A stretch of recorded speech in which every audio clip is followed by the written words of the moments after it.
So things that actually did not go in line with the fundamental message he was communicating or teaching, he changed. But the rest of the things he left them, because he didn't come to, prophets don't come to change everything in the society. Prophets come to change certain things in society. It's something that Muslim scholars by and large accept. But we haven't actually taken that idea a bit further, as many, I guess, contextualist interpreters try to emphasize.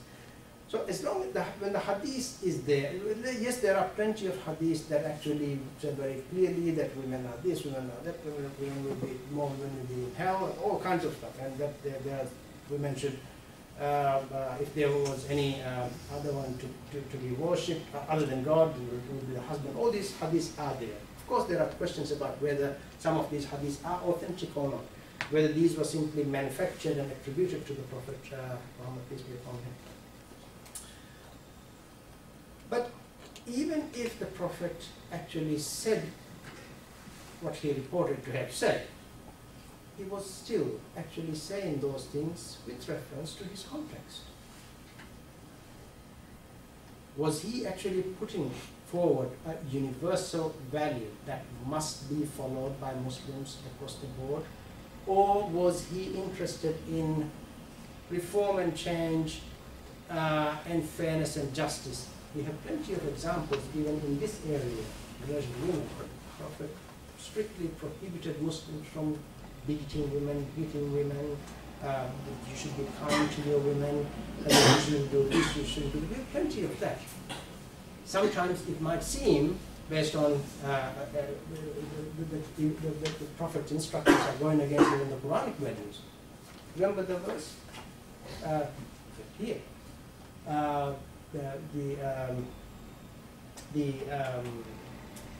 The verse that the text that says "Adribuhun."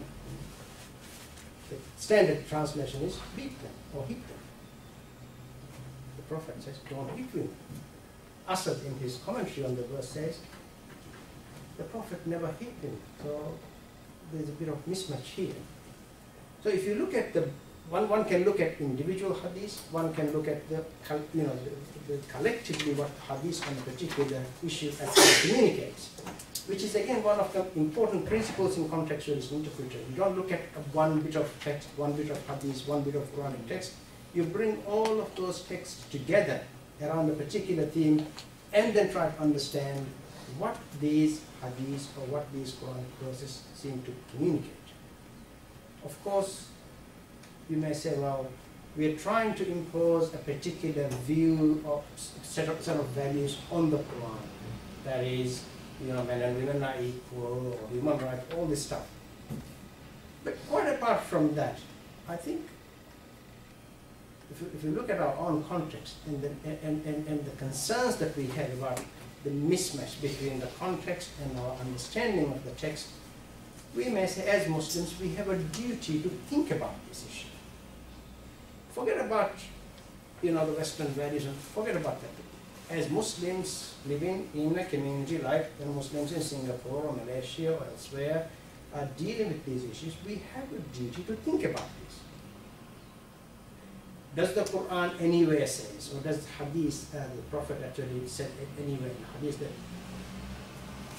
the way things were, how life was in the 27th century must remain always as they were?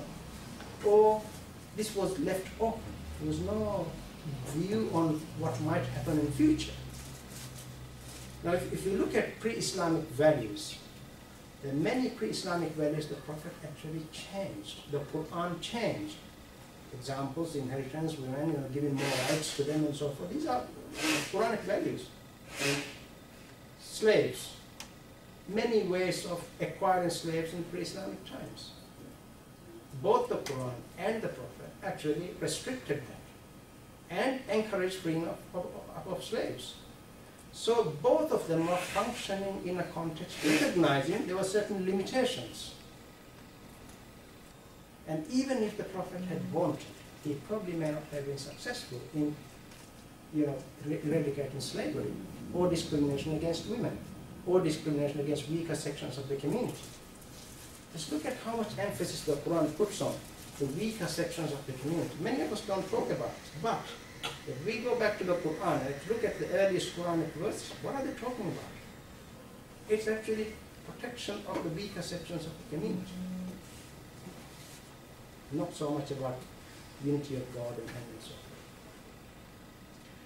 So the short answer to the question is, yes, we have hadith. It doesn't mean that we have to follow every single hadith. Even hadiths are of different categories. When we work through interpretation, we have to bring hadith on the relevant topic and Quranic verses on the topic and try to understand all those contexts collectively, what they point to, what they indicate, and so forth. Our understanding, when we do that, may not necessarily be the same as the scholars of the pre-modern period. Ghazali functioned at a particular time. Ghazali had a particular view about men and women. Ghazali had a particular view about how society should function. Ghazali was perfectly right in asserting what he asserted. But am I bound by Ghazali's views? Am I bound by Ibn Rushd's views on something? We may say, no, not necessarily. Here I come back to the fundamental values of the Quran and the prophetic teachings. There are certain values that seem to be consistent across the board, that as Muslims we must be bound by that. Certain values we don't have to. And I'll come to that a little bit later. Sorry about this rather lengthy introduction. Sorry, please. Can I bring you back to the question of slavery? Mm-hmm. So what is the fundamental position of the Quran on the whole question of slavery? We hear two different explanations. One is that the Quran says abolish slavery. Yet at the same time we have ISIS saying that we can revive slavery because it's part of the Sharia. So how should we respond to ISIS in this context, using the Quranic argument, because they are using the Quranic argument, so they claim. So we have to go back to the core position of the Quran. What actually does the Quran say about slavery? Well, the Quran says quite a lot about slavery. Nowhere in the Quran it says it is abolishing slavery and Muslims should not take slaves. It doesn't actually say that. But there are several texts in the Quran that actually encourage Muslims to free slaves. Not just Muslims, slaves in general. There are many hadiths on this issue. There are many examples from the first generation of Muslims, the Sahaba, doing exactly that. So there's a lot of support for the idea that the Quranic attitude or view of this was the slavery was something that existed. The condition of slaves had to be improved on. The Prophet's instruction for us was, treat your slaves as your brothers or sisters, as human beings. Don't push them to work so hard. Just treat them like your brothers and sisters. So it's an institution that existed. The Quran recognized that it existed. It didn't encourage it. It didn't say, oh, Muslims, you should take more slaves. Yes, in certain conditions, in war, for instance, the Quran said, well, you may acquire them, but it actually at the same time discouraged Muslims from acquiring slaves in general and improved the number of slaves. Now, how do we respond to this? If one takes this position that just because it is recognized in the Quran, it is recognized by the Prophet and early Muslims, in fact Muslims right up to the 20th century, and therefore it's obligatory on us, or it is part of our Sharia, it is part of our understanding of what it means to be Muslim, to have these institutions in the society, then there is an issue here. Because it is an institution that Muslims across the board, you may say there's kind of universal consensus on this. As this letter to al-Baghdadi would go on to say that Muslims have moved away. Muslim scholars, communities, average Muslims, people have moved away from slavery. considering that that's not part of our understanding of a value that is acceptable to a modern people. Now here ISIS is saying, well, we are reviving reviving Sharia by reviving the institution of slavery. They're going against the universal consensus or ijma on this issue by Muslims. Muslims across the board have recognized the idea that this is, although this has been part and parcel of early or pre-modern Muslim tradition, it is not a value that we can support now, and it is also, that position is also supported by a large number of Quranic verses that recognizes the dignity of human person, the restriction, and because of the dignity, the Quran is also encouraging Muslims to move away from slavery. If we want to, if it's a question of who has the strongest textual support, both parties have textual support. ISIS has textual support. The opponents also have textual support. On top of the textual support, the opponents have also this universal consensus to back them up. Universally, all Muslims across the board would they agree on an error, and the Hadith would say, on ijma, for instance. This is probably the clearest case on which there is that such a universal consensus. Even on the issue of women, there is no universal consensus among Muslims. But on the issue of slavery, there is that universal consensus. And ISIS is going against that. It's they who know what Islam is, or what Islamic values are, and not the Muslim community, or Muslims around the world. On the issue of how much of Sharia that is, or whether it's a fundamental part of being Muslim, no, it's not part of pillars of Islam, or it's not Arkan of Islam, it's not any other such value. Muslims have lived without slaves or slavery, for much of 20th century. So it's not a fundamental value of Islam. It is an institution that existed for various reasons. It has no relevance to the modern period. It is not part of Islamic understanding of what is acceptable as far as human dignity and people are concerned. That's a short response. We needed maybe a longer response. We can provide all kinds of textual support and other kinds of support. The text is not just only, the text has always been understood and interpreted by Muslims even in the pre-modern period. There are many hadiths, for instance, that are kind of sidelined because they contradict other hadiths, they contradict Quranic verses and the like. And this has always been part of Islamic tradition. In other words, since it's not completely wrong to say that slavery is part of Sharia. Historically, yes. But not part of Sharia as we understand it today. That's a fact, because you open any text, there are chapters on hadith. Tafsir, there's hadith. So historically, ISIS is correct in saying that was part of Sharia. But are they reviving Sharia by bringing an institution of slavery? No, they're not reviving Sharia. They're taking Sharia backwards. They're taking us backwards. We're going back to an institution that may have some relevance in the past, but it has no relevance. It is not part of our Islamic values today. It's not Western values. It's part of our Islamic values. That is very closely connected to the notion of the dignity of the human person. It is nothing. It's nothing to do with universal Declaration of Human Rights. It is in the Quran. وَلَقَدْ كَرَّمْنَا بَنِي آدَمَ. It's pretty clear, I think, what the verse actually says. It's one of our values, which has become a universal value. Sorry. Okay. Sorry. Again, beyond interpretation, Prof. Yes. I think there's also another fundamental question, is this whole imagination, a Muslim imagination of what kind of society we want. Mm-hmm. And there's always this lingering thought that has been quite prevalent, which is the prophetic time is supposed to represent the best period, where it's a totally just society and everything was in place because the Prophet has the divine guidance right here on earth, and that is the kind of society we ought to aspire towards. So it's looking backward.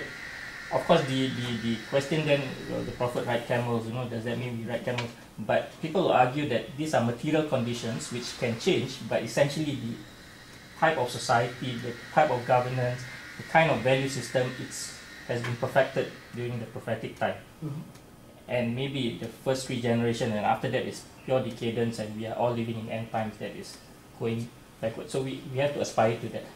So people are looking towards that has a form of the idea of a good society. So if there's hudud that time, it's because it's a totally just society, you have hudud. That's something that we ought to aspire to, even though we understand that the reality has changed. But at least there is still the imagination that goes backward. Yeah. So how do we then, deal with that? I mean, it's beyond interpretation. It's also connected to interpretation too. The thing is, let's take one example.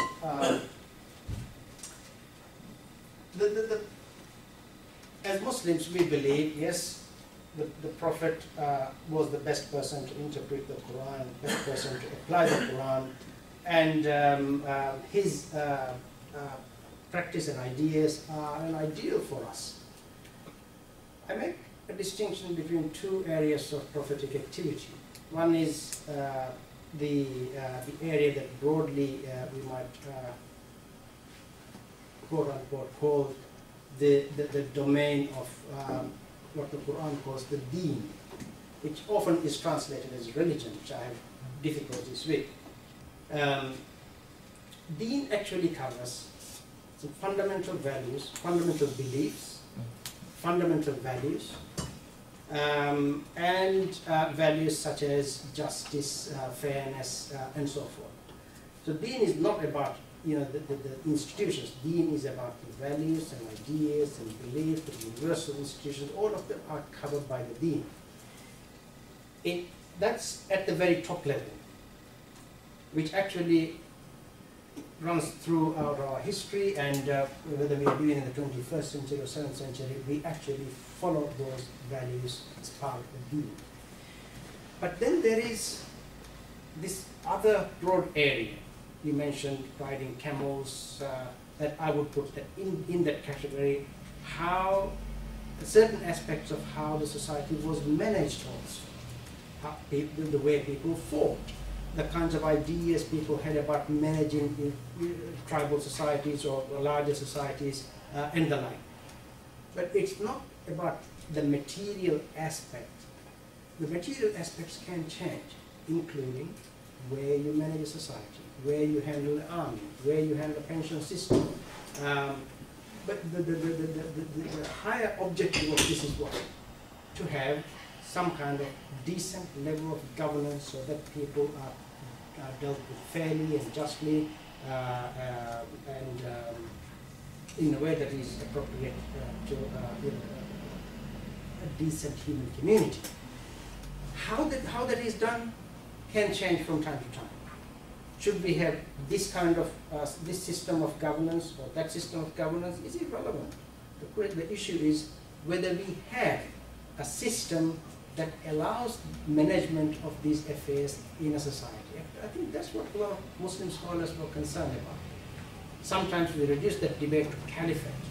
Caliphate as an institution was not really the objective. The objective was the question of governance and management of human affairs in such a way that when people are wronged, there is a way to actually handle that.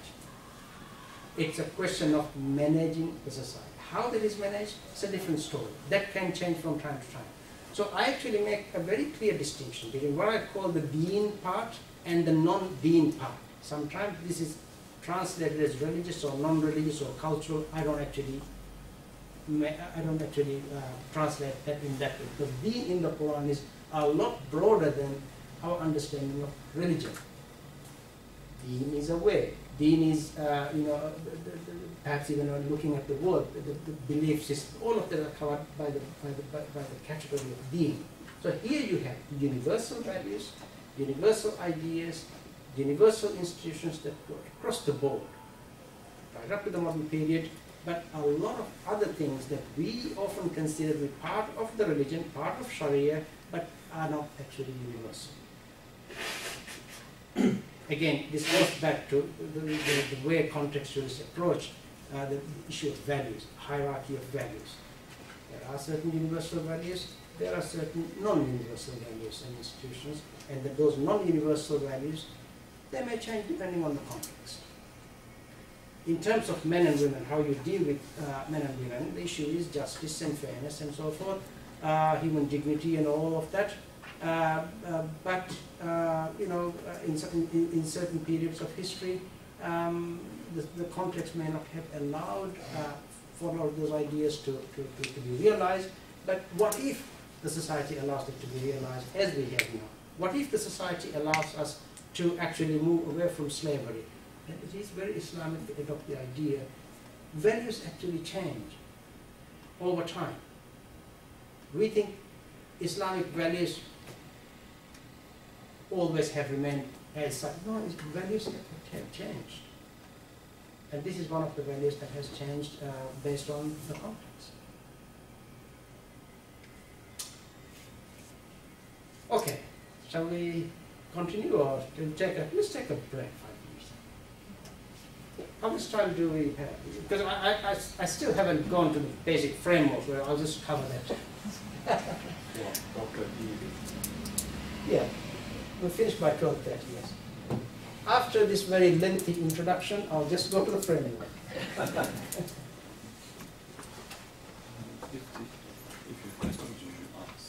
So we take 5 minutes, start at 11. If you have questions, you should ask. Yeah. No question is to different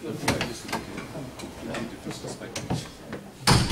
So, as a lay reader, what are things that we should just so it doesn't matter just now.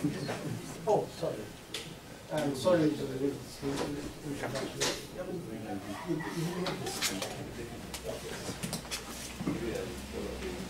Sure. No problem. Yes, very good.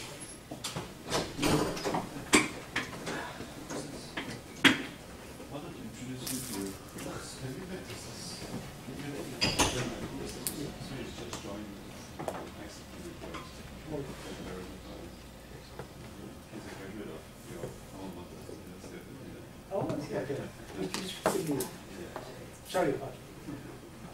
Very nice meeting you. Sounds like it's interesting in doing his PhD. Okay. I'm sure we should do that. Is it so? Inshallah.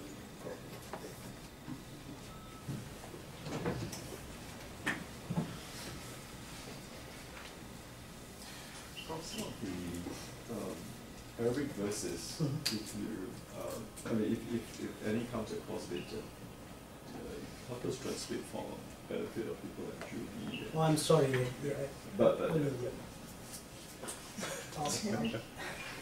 sometimes we sort of assume that everybody knows Arabic. For Friday, 4:34. So just Google it. 4:34. So probably 4:34. We can Google it. Small things that we Okay. There's a lot of things. Yeah. Are you with West Academy or office?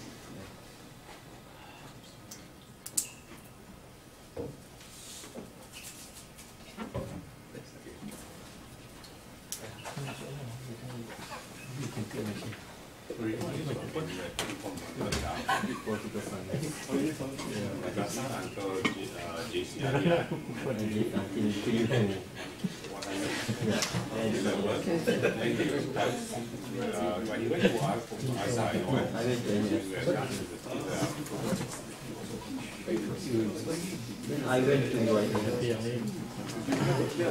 Political philosophy and all that. You need both disciplines coming together. I did my research on Hamas and all. Counter response. Are you interested in doing anything political research? One of my research in the US. Because we're trying to interest a few people, but you need to have interest. Yeah. Some of this basic governance is difficult to understand. That's what I think. I'll send you what we have. Some basically very basic. Sure, can my card is still an old email address, but I just recommend. I'll just pass you my. I need to see whether you are interested. If you're interested in it, then we'll find a way. I mean, this is just on the basis of.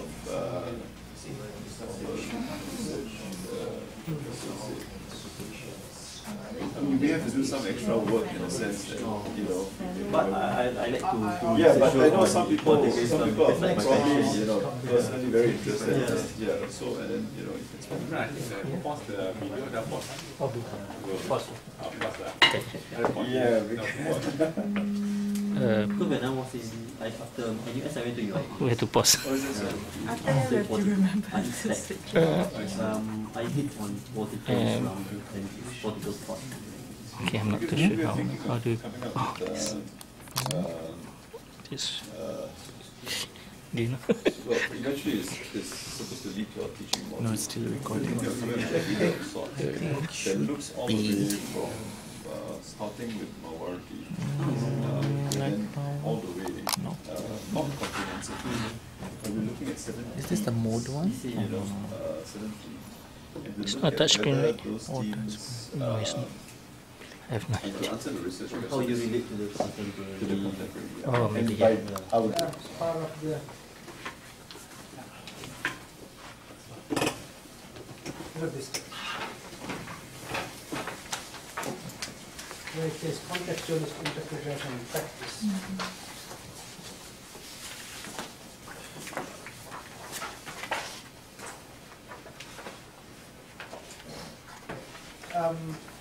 Let's use this as a basis. In this particular chapter, I did cover that in some detail how this whole thing works. But for me,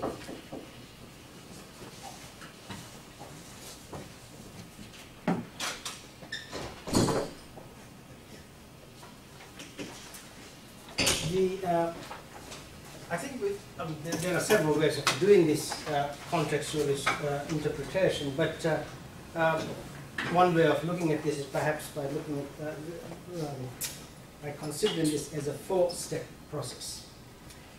The first is what I call the preliminary considerations.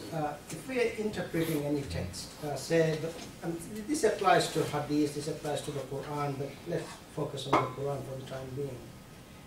Now, whenever we start reading a text, whether it is a novel or scripture or newspaper item or whatever, we always have some sense of what the text is about. We have an interest in the text, and that's why we are reading it, isn't it? Otherwise we wouldn't read it. So we read the Quran with some ideas about the Quran. The Quran is, for us, the word of God. It has guidance in it, it's got values, it's got instructions and all kinds of ideas that are relevant to us. And also for us, this is not just any text. This is actually a revelation from God. So we have a certain idea about the Quran when we approach the Quran text. Again, this can apply to Hadith, this can apply to a novel, this can apply to anything. So we have a sense of what the importance of this text is and how it is relevant to us as human beings, as Muslims, and so on. So we are approaching the Quran with those ideas already in our mind before we even read the very first page of the text. And that's something, if you think about it, that's how we function even if we read a novel, isn't it?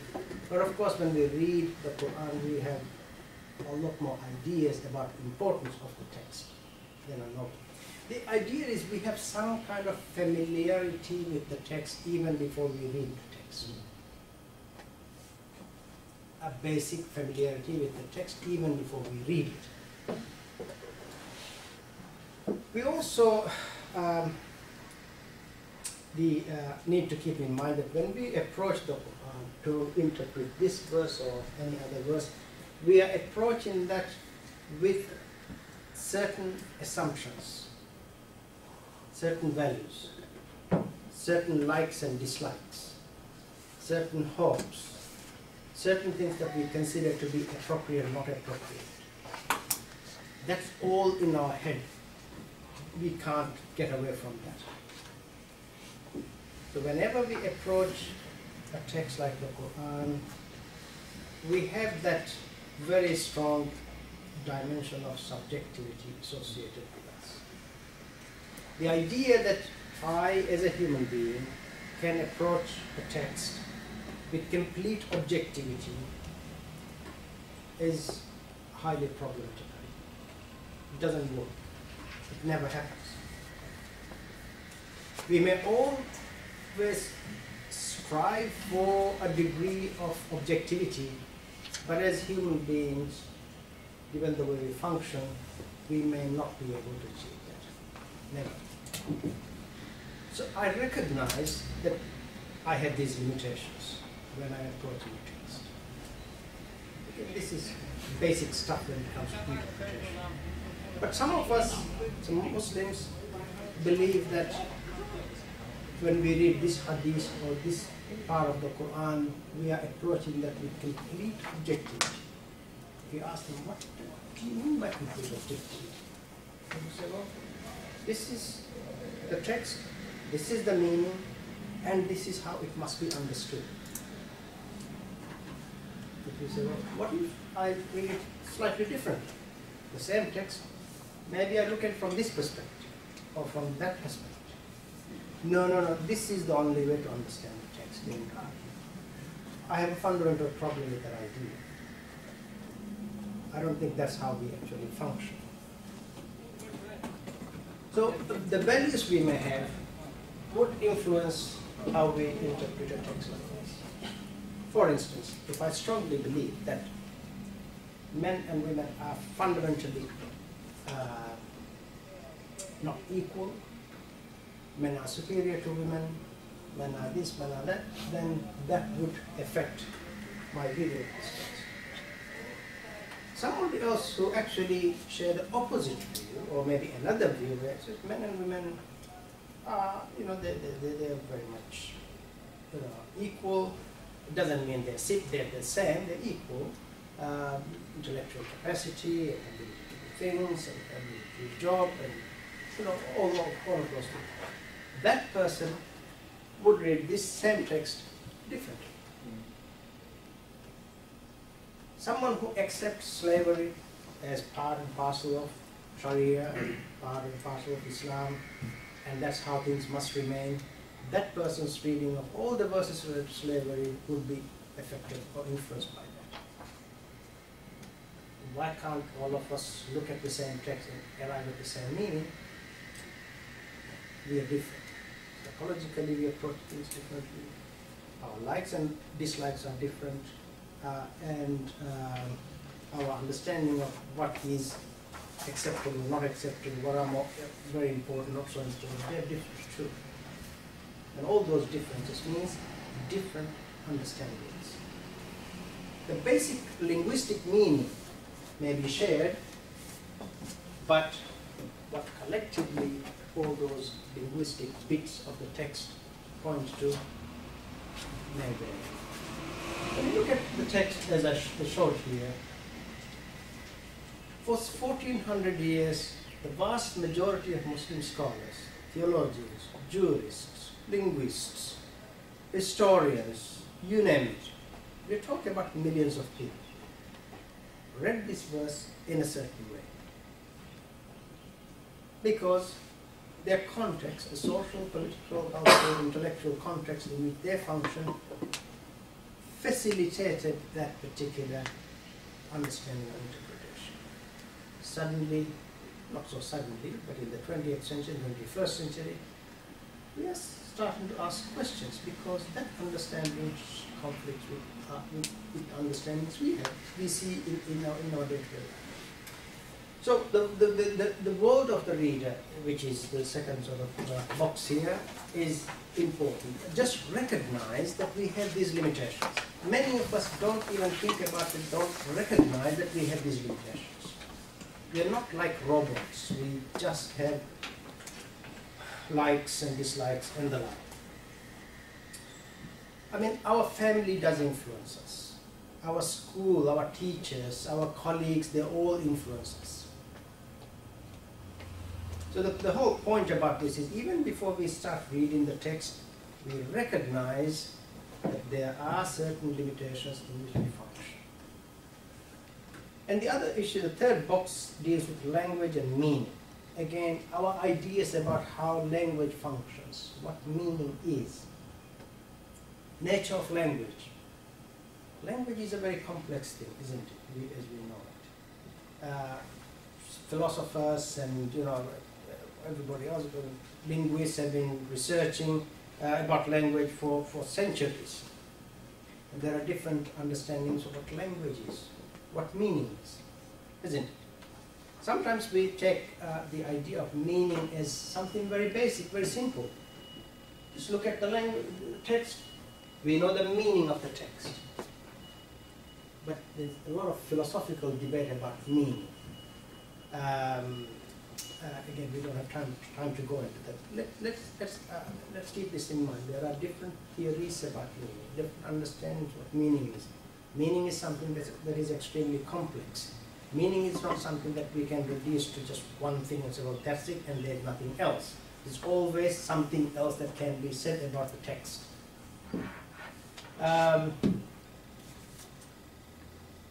From that basic understanding of the limitations and complexities of what we are trying to get into, the next step, or step 2, is beginning with the task of interpretation. Here the basic thing is to determine whether the text we're dealing with is a reliable text. As far as the Quran is concerned, for Muslims there is no question about it. It is a historically reliable text, and we take it for granted. But when it comes to hadith, we have questions about it. There are plenty of hadiths that are historically reliable. Sunnis have their own collections, and the Shia have their own collections, but there are certain hadiths that are considered reliable. But as you know, there is a lot of debate right now among Muslims about the authenticity of the hadith. It is not a new debate.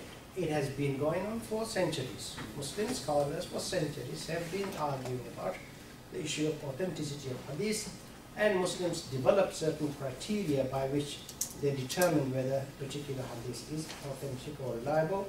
And again, this is not something that's universally accepted. There could be differences between various hadith scholars. But by and large, Sunni Muslims will not have problems with a hadith that exists in Bukhari or Muslim.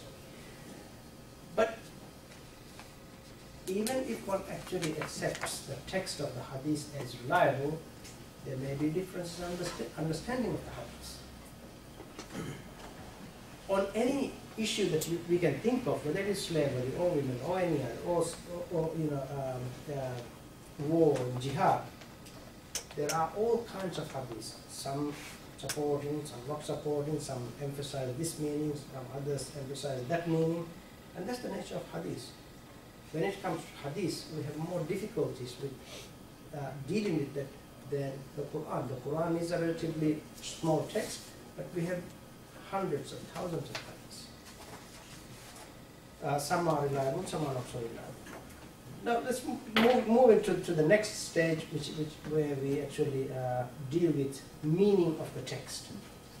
Again, the meaning of the text is not, for a contextualist, it's not something as basic as going to the dictionary and finding the meaning of this word or that word.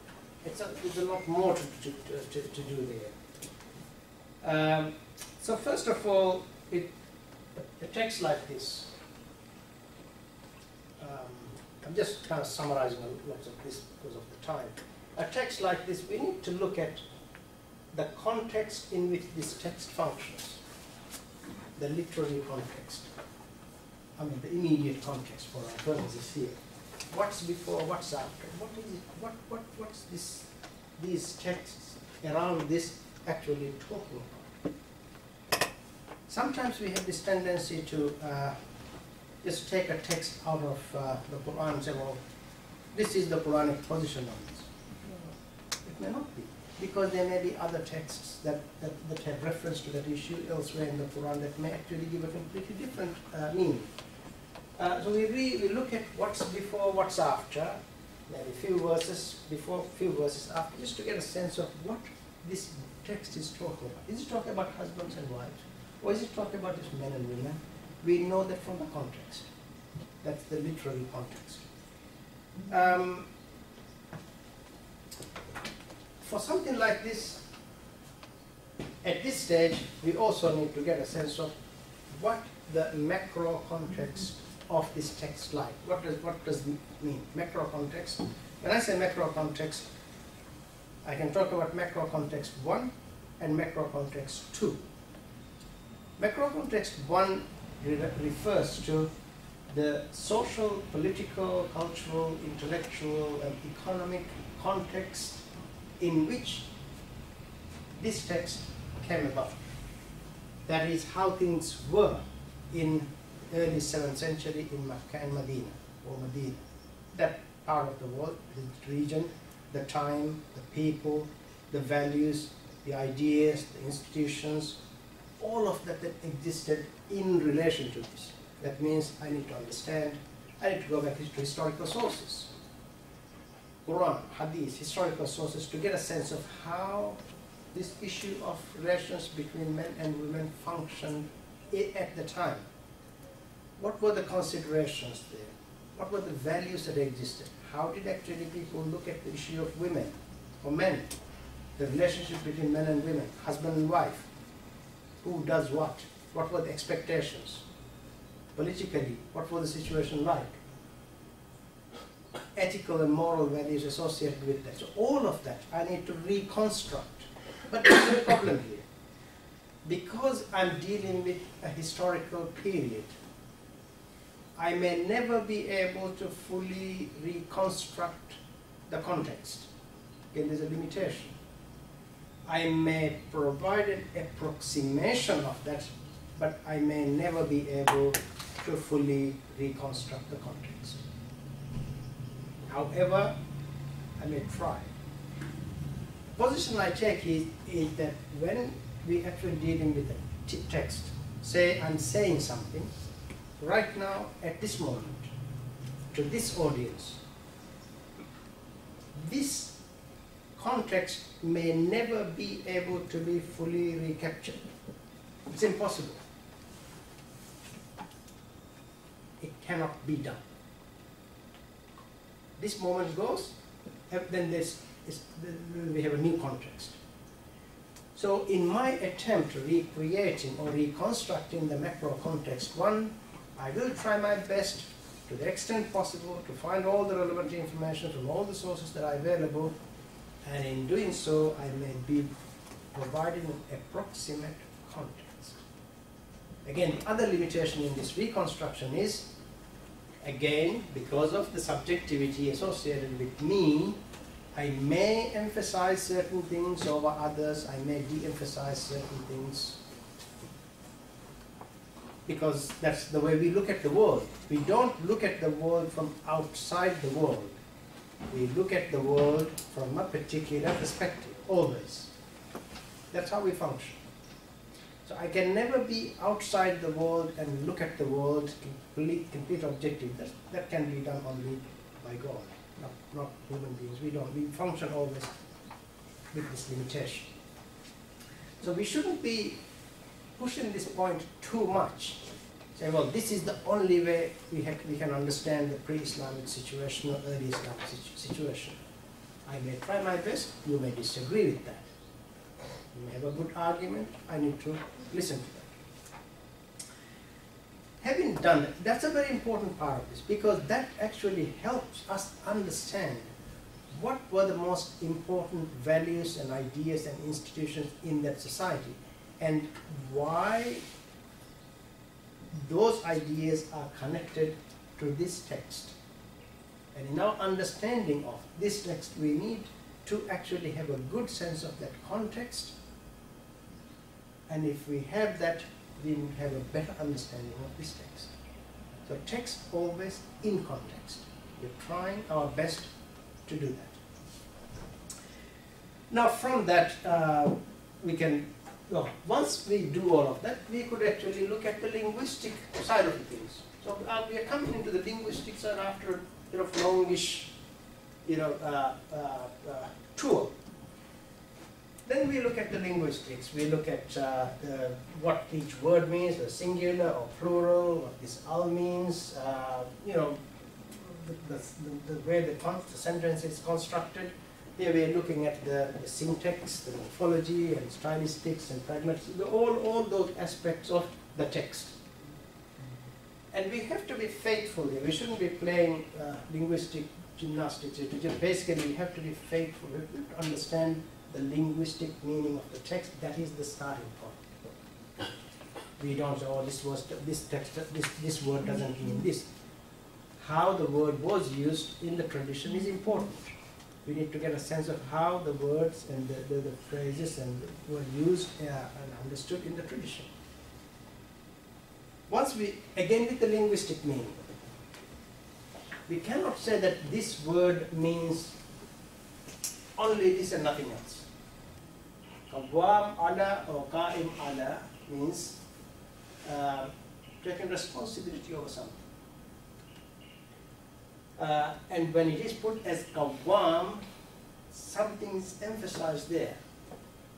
It didn't say ar-rijalu qa'imun ala nisa, meaning men are taking responsibility over. It didn't say that. It said qawwamun ala. Maybe there's a reason for that.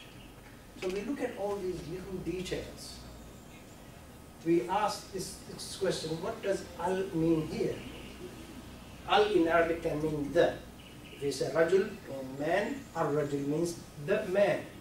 But al in Arabic can also mean other things, apart from the. It can point to a particular context in which those men actually function too. But that's not what is. Let's take it as men.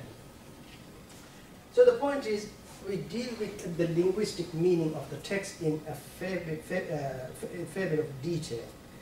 And the other issue related to that is, once we move beyond the linguistic analysis, that involves a lot of work, meaning of the words, syntax, morphology, and all of other things. Once we do that, we look at what this text, what the text type for this text is. See, there are different text types, as I tried to say at the very beginning of this presentation. There are what I call texts related to ghaib, the unseen, then texts related to historical matters, and in our particular focus, we're looking at ethical legal texts, ethical and legal texts. And this would be one of those texts in that broader text type. Because ethical, the whole contextualist approach is about ethical legal texts, not so much other texts. We look at also parallel texts in the Quran. What does it mean? This is not the only place where the Quran talks about men and women. There is another verse which says, وَلِلْرِجَالِ عَلَيْهِنَّ دَرَجَةٌ, meaning, as far as men are concerned, they have degree above them. So basically, from a Quranic point of view, in relation to this context of the early 7th century, men were a bit higher in terms of their situation as far as women are concerned. And there are many other verses where the Quran actually makes reference to men and women being complementary to each other. Husbands and wives, what they are. Marriage is not an institution of slavery. Marriage is two people coming together, both agree to this, consent to this, and they live with each other in this relationship. It's not an institution where even Islamic law recognizes as master and slave, although we have quite a lot of texts, even hadith, which might actually suggest that. Muslim scholars by and large probably did not take the wrong So we look at all the parallel texts and try to make sense of this text in the context of all other texts. So it's not just focusing on this text and say, well, here we have the Quranic verse which actually supports this idea. No, when we put all of these texts together, we may think that the dominant value the Quran is trying to push may not be here, maybe in another text. So this text needs to be understood in the context of other texts. And when we do that, we also have to have a sense of when particular texts came about. Was this in the Meccan period, Medinan period, early Medinan, late Medinan, early Meccan, late Meccan? And having some sense of that would also help. And the other issue is the time and addressees of it. Who were addressed by this? What was the situation? What were the circumstances that led to this particular text? Sometimes in the tafsir literature we have what is called asbab nuzul, or occasions of revelation. We have quite a lot of that, but some are very unreliable, and scholars had a lot of difficulties in dealing with that.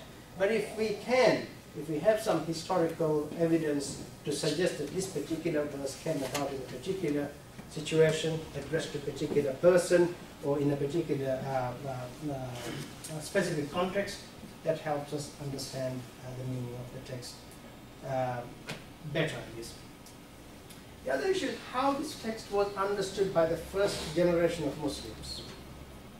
Now we are going back to the first generation and trying to see how this text was understood by them, by the Sahaba, by the first generation of Muslims.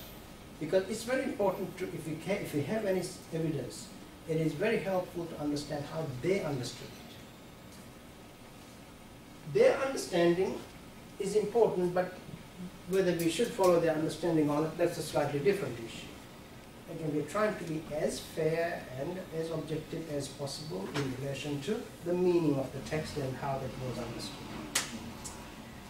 Now, having done all of that, we move to the step 4, relating the interpretation of the text to the present context.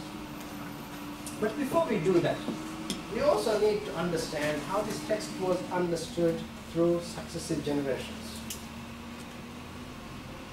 Was this understood the way we understand it right now? Maybe not. We need to know what Ghazali, what Razi, what Qurtubi, what Zamakhshari, or many others actually thought about this. We know, as far as this text is concerned, by and large, first generation, the subsequent generation, all of them had a slightly, basically they had a very common, their understanding was very close to one another. And they had this idea that men were above women in terms of hierarchy. All of that is actually helpful. But in terms of understanding this, relating this to the modern context, we need that once we have done that, look at the tafsir literature, we come to the modern period and analyze our social, political, cultural, intellectual, economic context, which I call the macro context 2. So trying to see macro context 1 and macro context 2, where the similarities and differences are. So if you look at our situation now, our context, the macro context 2, in relation to men and women is very different. Women then had virtually no opportunity to do lots of things. Economically, they were disadvantaged. They were subject to men. Men controlled pretty much all aspects of society. They were seen as not capable of doing lots of things, including engaging in war, including bringing money, including even intellectual arena. But it's not probably how the Prophet actually saw things, but by and large, that's how things were in those times and in subsequent generations. And you can read any tafsir, basically, on this verse, you will find a lot of those arguments. Even some very enlightened ones where they had similar views. So once we actually do a good analysis of our social, political, cultural, intellectual context of our time, we look at what is so similar between ours and the first time, and then what is so different? Now, based on this comparison, we try also to see what appears to be the universal value that is emerging out of this, which goes from 7th century to the 21st century. What are the particular values? Are there any universal values that we can see in this text that cut across the time? And are there any particular values that may or may not be perhaps relevant to our time? And here, what are the universal values? Are there any universal values that we can think of? Of course, we have to look at a whole lot of other texts, but based on this, there seems to be certain particular values that may have been relevant to macro context 1, but those values may not be relevant to macro context 2, given the different the changes. Now, once we adopt, after analyzing all of that, we adopt a relevant interpretation. In this case, this is not really talking about men having superiority over women. It is talking about certain responsibilities, and because of those responsibilities of spending, for instance, and also because some people have certain advantages over others, men were expected to be seen as, men were seen as somehow having this superior position over women. But because those things certain things have changed in relation to this, we may say, well, the interpretation that was adopted in the pre-modern period perhaps doesn't apply to us. I'm kind of simplifying lots of this stuff. Now, let's say we adopt that idea. We say, well, this is not about superiority of men over women. It is more about responsibility or sharing responsibility and so forth. If we adopt that interpretation for this text, the next question is it reasonable to interpret such an interpretation? How do we know if it's reasonable?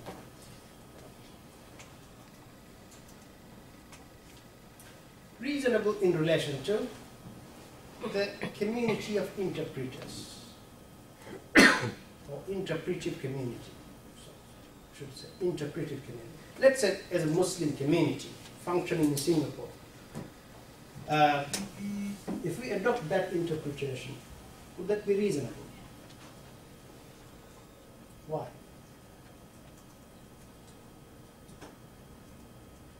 Do you think it's reasonable to adopt the interpretation that it's not talking about men are superior to women, it's talking about responsibilities and the like based on context, and therefore when context changes, we may adopt the view that men and women are not necessarily unequal to each other. Is it a reasonable interpretation? What do you think? I think it is. Else the verse would just be obsolete. If it is not, Yes. why? Because the values have changed, our principles have changed regarding this. If you're going to use the old patriarchal reading of this verse. What if someone says to you that this is very liberal, reformist, I was going to ask you that question actually. radical, so liberal stuff, we should discard that and should sort of stick to our understandings coming from the modern period. Can someone respond to that for me, on behalf of me? Brother Imran, what do you think? No, you should ask them. Too liberal, radical, reformist, all this is trying to bring in Western values into our system and completely corrupting our religion. Abu Hanifa would be liberal also. Sorry? Abu Hanifa. Mm-hmm. If we are looking at the liberal side, Abu Hanifa would be one of the Liberals. Yeah. That's true. Someone like Tabari also could be very liberal. The issue of this, whether women can be heads of state or whether they can be judges. And we had a big debate in Indonesia when Megawati was candidate. A woman cannot be head of state. Still, she became head of state. She wasn't a particularly good president, anyway, but still. But the debate existed, and there are plenty of other perfectly, capable and wonderful presidents and prime ministers who are women. And the more problematic issue of whether women can be judges. I don't know whether those are issues in Singapore. Are there issues? Yes. Are there Muslim women judges? Yeah. Are there issues? What's the thing in Singapore? Muslim judges. Yeah, Muslim women judges. In Sharia court. Sharia court. No. We haven't come to that Not stage yet. yet. Okay. I think they need to, I think that will Yeah, be kami a dah. Opposition, is it? opposition maybe. Okay. What are the reasons given for? There must be some debate. But I don't think officially there's a reason to say that women cannot be judged as the position is now. But I think the sentiment on the ground among the conservatism among some Malay community, that may not be politically wise for now to have a woman judge in Sharia court. Okay, yeah. Are there Muslim women in the armed forces in Singapore? Yeah. Are they allowed to wear scarves? No? No, not in the uniform. Not in the uniform, but there are. Is it an issue in Singapore? Women I being think part of armed the forces? Muiz Council, the highest council, used to be all men. I see. For 30 years, over 30 years, no, but we changed that. We changed that about 6 years ago, 8 years ago. So there was a woman, and now I think there are 2 women now. I see. But it was no issue at all. Oh, I see. And also Sharia appeal board used to have all men. All men, huh?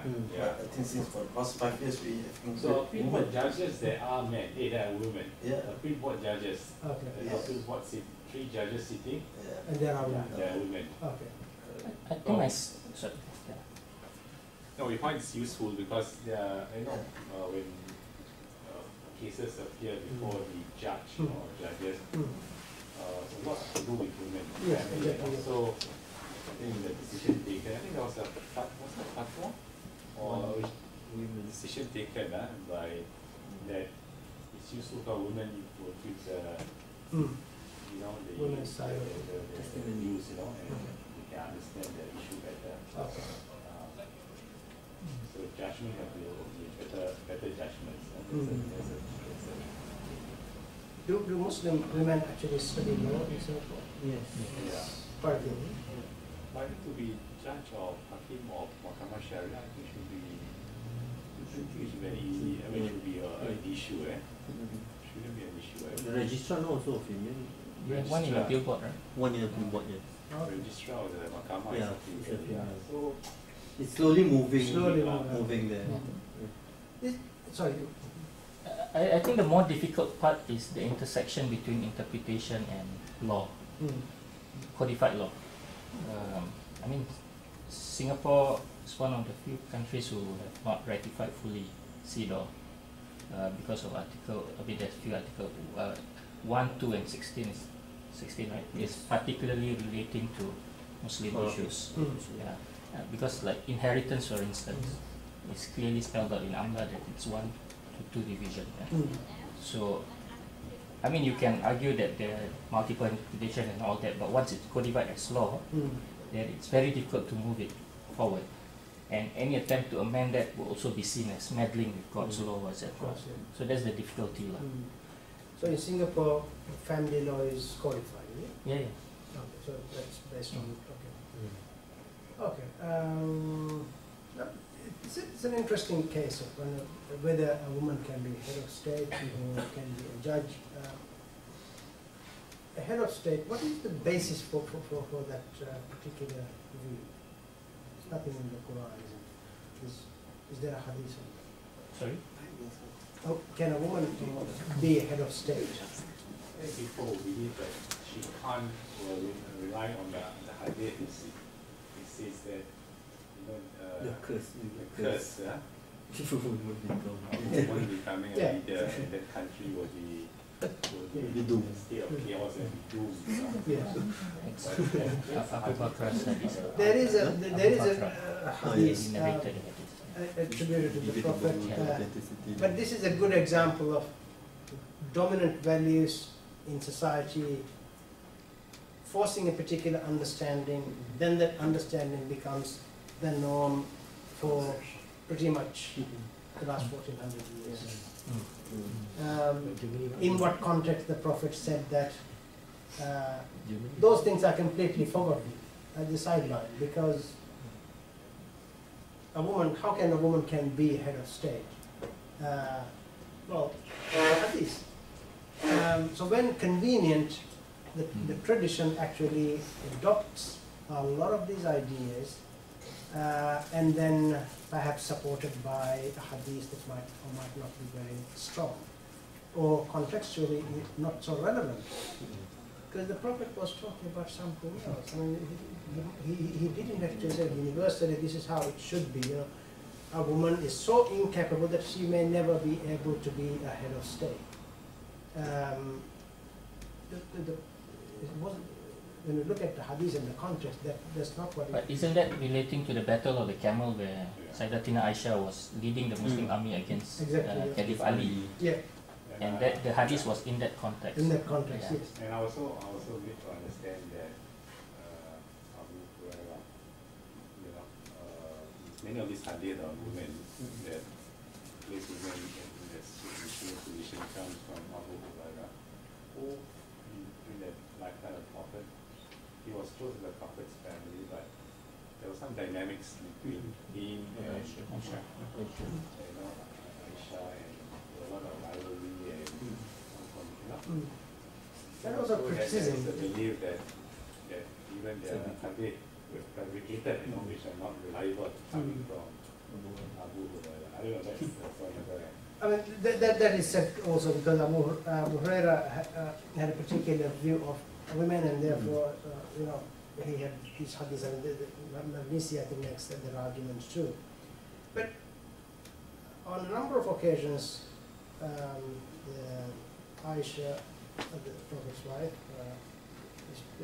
actually corrected Abu Hurairah, and he misunderstood what the Prophet said. So there are a lot of these things. So it's not that just because there's a hadith it has to be accepted. No, in a number of occasions, particularly in relation to women, Aisha actually corrected several companions, including Abu Hurairah. Now, if women were so, I guess, incapable of handling intellectual issues, well, here we have Aisha, from whom we get probably 1/3 of the religion, so to speak. She was the teacher of so many men who became prominent later on. So why can't a woman be a head of state? Why can't a woman be a judge? On being a judge, there are many more detailed reasons given. But maybe there will be a time when we say, oh, it's not such a big deal after all. Women can be good judges too. We had this debate in the Maldives. Maldives are from the small country. The government decided to have women judges. They're lawyers, they've studied Sharia and law. They need to have a job. The government decided to have women judges. Big issue. You can't have women judges, and things will collapse and society will. There was a big fuss about it, but the government went ahead and appointed judges. There's equal function, nobody talks about it anymore. So it becomes normal. It is very abnormal, I think there's also that whole difficulty because women are seen to be lacking in certain things in terms of religious obligations. For example, when they have their menses, they cannot perform certain duties, or prayers and all that, and they cannot lead prayers, things like that. So these are also bolstered as argument why they ought to be subordinated to men. I mean, one recent case, of course, is one Aziza In Selangor. in Selangor. You know, that was the reason cited. Yeah. Oh, I see, okay. See, when you need to justify something, you find all kinds of reasons. I mean, Fuqaha did that. I mean, it's perfectly understandable why they actually took the position they took. The question is there anything in the Quran or in the prophetic tradition which actually say women can't do that? I don't see anything in the Quran. I don't see anything in the Hadith. Nothing legally, Yeah, those are the two authorities, in fact. Or even that has to be interpreted. So I guess it depends on. But coming back to the issue of reasonableness of the interpretation, this is where we are. I think we may actually say, well, this is an interpretation. The question is it reasonable? Is the community going to handle that? Sorry. I also think that even in the past where there are certain political, the interpretation is clouded by some political reality of a certain time. So that's why a certain view was there. But even now also, people use Quran to legitimize certain political inclinations. Of course. For example, like what happened in Selangor, the chief minister, the fact that they cited this kind of reason and tried to use Islam because of a certain political inclination, which is also present into this context. Yes. So political inclination of interpreting the Quran is very much alive as it was in the past. So why we go about doing this? Like, how can the Quranic be apolitical as a value more than just using political underpinning? Yeah, that's it. It's going to be very hard to actually make the Quran a political. It's a very political document. It's impossible to. People are going to misuse it, use it for all kinds of purposes. Again, it comes back to the issue of what the society is prepared to accept. When people, use Quran in all kinds of ways, there's a body of people out there who actually say, no, this is unacceptable, or this is acceptable. If they say unacceptable, it means based on the values this community has, that kind of misuse is not going to be accepted, and yes, it can be one-off thing. Others are not going to do it or try to do it. They may try, but it's not going to be accepted by the community. This is very important in interpretation. To what extent your understanding and interpretation is in line with your community. By your community, I mean the interpretive community, not necessarily everyone in a society. Interpretive communities vary enormously. So if interpretive communities share certain ideas about interpretation, values, norms, and ways of doing that. If you belong to an interpretive community that is, in this case, Muslim, also accept the idea that there are certain important values in the modern period that have emerged, and we're part of that.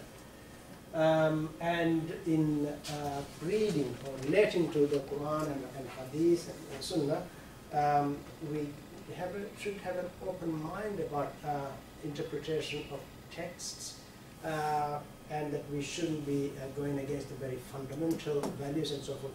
And the list can go on and on and on. If you are part of such a community, a reading of this verse as I tried to read will be reasonable and acceptable.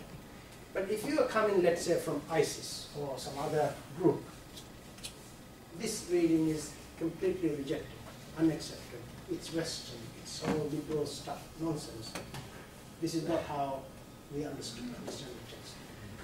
So just because we went through these principles and approaches and tools of interpretation, and one can have all kinds of reasonable arguments, it doesn't mean it's going to be accepted. At the end of the day, it is what the values and expectations and understandings of that interpretive community is, and if you're part of that community, then your understanding would be reasonable to them, but it may not be reasonable to somebody else. In that case, it will be rejected. Now, for another group, this reading will be rejected. So liberal stuff and nonsense. Although they're not actually bringing anything from outside Islamic tradition, they're functioning within Islamic tradition. the Quran, the Sunnah, Islamic history, fiqh, all of that, but still it's unacceptable because it's unreasonable. The other issue is, if it's listed here, yes, I should actually mention before we stop, something that I should have covered earlier on that. In terms of, we've been talking about values quite a bit. When it comes to Quranic values, and that the interpretation should not conflict with certain values, for me there is a hierarchy of values. There are certain values that I call fundamental values.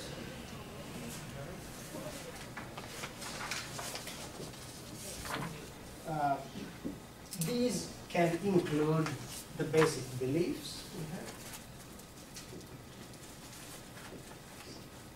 the 5 pillars of Islam. This includes the Arkan, Iman and so forth, the universal values, universal ethical and moral values. Also, what we find in the Quran quite often, the clearly spelled out halal and haram. Halal and haram. Halal means permissible, haram means prohibited. Now, interpretation, and there are a few others too, but the thing is, there are certain fundamental values in the Quran. Interpretation should not go against that. For instance, let's take an example here. If the interpretation says telling lies is a wonderful thing, well, it goes against the universal Islamic ethical morals. If the interpretation leads to the idea that there can be two gods, well, this goes against the fundamental values. Let's take something else. The Quran says, وَأَحَلَّ اللَّهُ الْبَيْعَ وَحَرَّمَ الرِّبَا, meaning وَأَحَلَّ اللَّهُ الْبَيْعَ وَحَرَّمَ الرِّبَا, meaning God has made permissible buying and selling, and God has prohibited riba. It's pretty clear in this, nothing unclear about this. Buy is permissible. When the Quran says God has made something permissible, it is permissible. Nobody can come and say, well, I have a slightly different interpretation. God has prohibited riba. Very clear. But this is subject to interpretation. Of what? Not the fact that something called buy is halal and something called riba is haram. That is given. But what is buy and what is riba? Now, if you look at this in the contemporary Islamic discourse, you will find that there are many Muslims who would argue that interest is prohibited based on this verse. So here, riba equals interest. Now, our issue about interpretation is about the meaning of riba. What is riba? Is it interest? Exploitation. Or is it something else? Usually. Or is it usually? Here we are getting into difficulty. Is it any increase in a loan over and above the principal, which is usually understood to be interest? Or is it an unlawful level of interest, which is usually the concept of usury? Say the state says up to 5% okay, beyond 5% is usury. Is it how it is?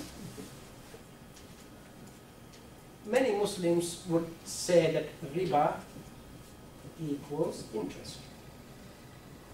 There is a view that is usually labeled as modernist that says this is too simplistic.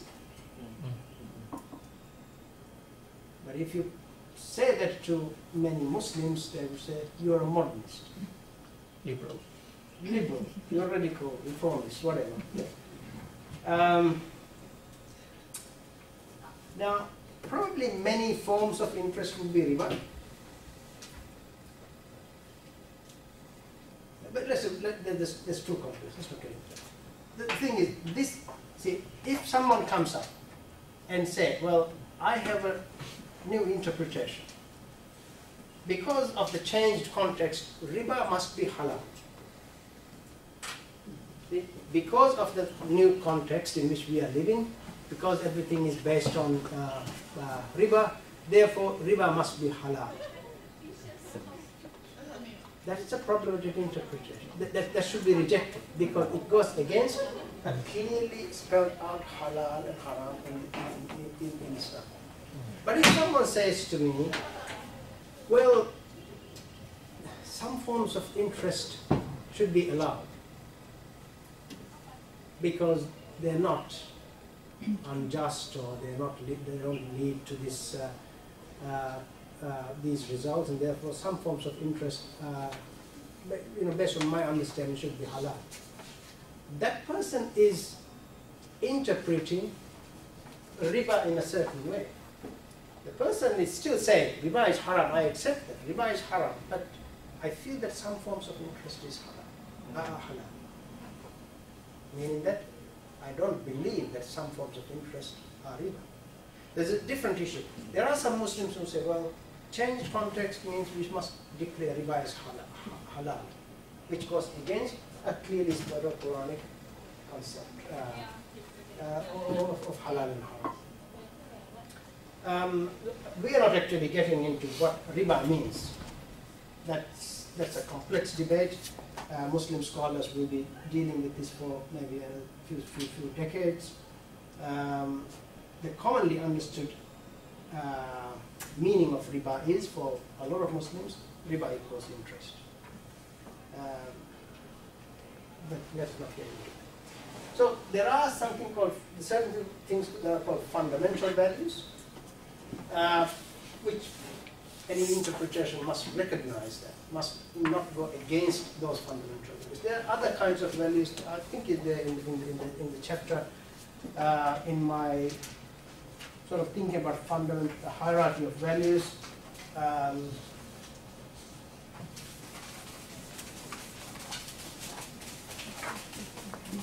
there is also the 5 basic values of protection of life, property, and the like, as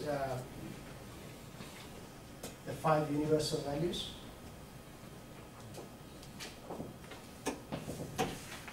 I believe that there could be more than 5 values, as many other scholars would say.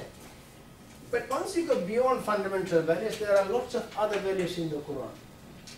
Some of them what I call protectional values.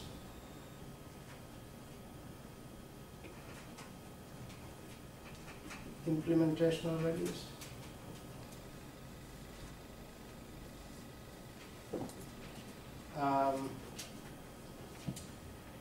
Now, if you look at, I don't have the time to go into, but very briefly, if you look at something like the prohibition of the theft, in the Quran is the verse Sariq was Sariqat, basically male thief or female thief, cut off their hands. This is, there is a value here that the Quran is trying to take care of. That's protection of property. So individual property should be protected. It's protection of value, it's protection of property. The prohibition of theft is a protection of value. Murder is prohibited. It's a protection of value, protection of life. And in fact, when you look at hudud in Islam, you can actually relate the hudud to protection of values. Then there is, that's very important. Prohibition of theft, prohibition of zina, prohibition of, they're all actually part of fundamental values, very important values. one cannot come up with an interpretation and say, well, because of changed circumstances, zina is okay, or prohibited. Permissible. Zina is sex outside marriage or adultery.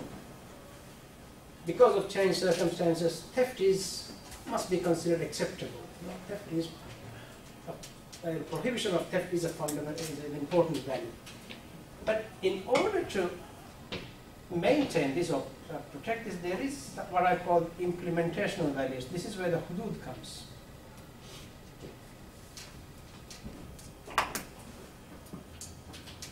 Protection of life, leading to prohibition of theft, murder, and then leading to the various qisas type activities, the options given. Now, are implementational values as important as protectional values? That's a question contextualist interpreters would ask. For me, they're not of the same they're not of the same level. There's a hierarchy here. This is more important than this. Fundamental Quranic objective is to protect these 5 basic areas: life, property, and so on. And if that is achieved, then that's fine. But in certain cases, it might not be achieved. Therefore, you have dealing with that through implementing certain punishments or deterrents. What we notice in relation to the implementational value, for instance, in the case of theft, the implementational value is cutting off one's hand. That's what the Quran says. But cutting off one's hand, is it a fundamental Quranic objective for the sake of it? It's not. The higher purpose is protection of people's property. And what we notice in relation to these values is whenever the Quran actually mentions these values, hudud in particular, it actually gives kinds of options. In the case of murder, there are 3 options: retaliation, blood money, or forgiveness. Any option can be taken. In other contexts, there's always reference to if they repent and so forth, God is forgiving. So that idea is there. I think it was Imam Malik who was asked once about someone who committed zina and said, what should I do? Just don't talk about it and just repent. The idea is not to do that thing. That's avoidance of that thing is what is intended. So if this doesn't get to public or the state, and just pray and repent and then move on. If you steal from someone, pay the person whatever that is and just seek forgiveness and move on, repent. So when it comes to implementational values, there are these various options. But the protectional value is a very fundamental. Then there are a whole lot of Quranic values which are called instructional values. Instructional values are those values that where the Quran provides advice or instruction or says do this, do that, but not necessarily in the form of a command. In some cases, the Quranic language may be in the form of a command, but it is simply a piece of advice, isn't it?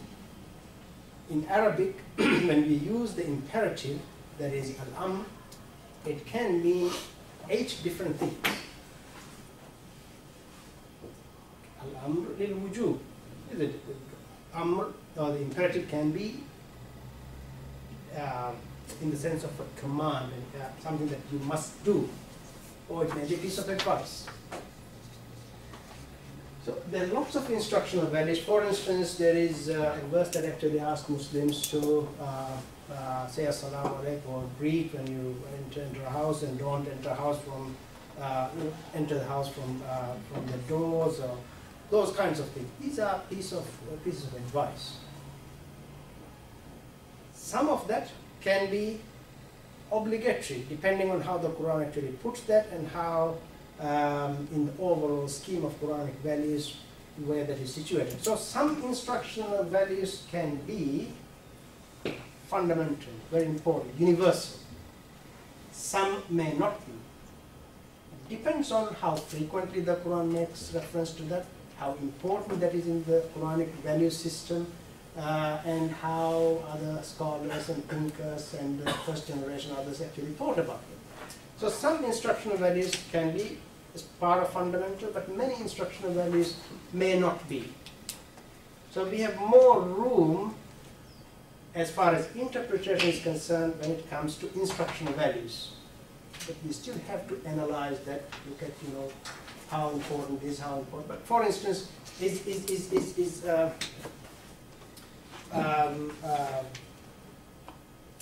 mean, the whole issue of hijab, and these are all controversial stuff. How important that, what is hijab and how important that is for a Muslim woman to cover her hair, or face for that matter. Is it such a fundamental value that we should actually consider this as part of this? Or do we have room for interpretation?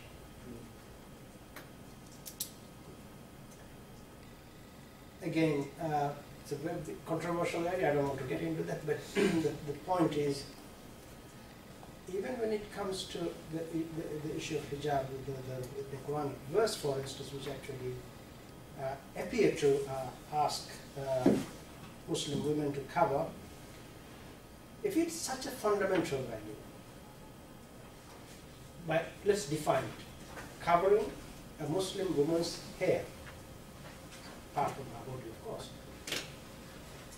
in that sense, not face. What sort of value is this?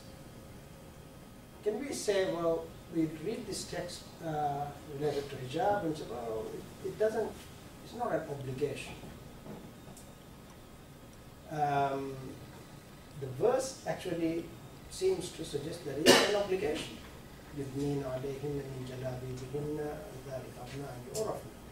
But even here, does that mean that jilbab, as we know it, is what we mean by jilbab? No, it's not. It's a completely different meaning.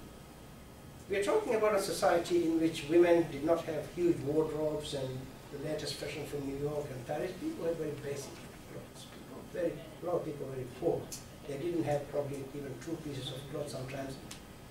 Very, very basic. Particular incident happened, and the Quran asks the Prophet to tell, you know, believers to cover. It says, ذَلِكَ أَدْنَىٰ أَنْ يُعْرَفْنَا فَلَا يُؤْذَيْنَ. Here we have people harassing Muslim women, thinking that they are prostitutes, available for everybody. The Quran says no. Ask Muslim women to cover, and يُدْنِينَ عَلَيْهِنَّ مِنْ جَلَابِيبِهِنَّ ذَلِكَ أَدْنَىٰ أَنْ يُعْرَفْنَا فَلَا يُؤْذَيْنَ. So that they would be known as people not available, and they would not be harmed or harassed. If covering the hair is such an important value, it would mean that all Muslim women must cover the hair, isn't it? All Muslim women.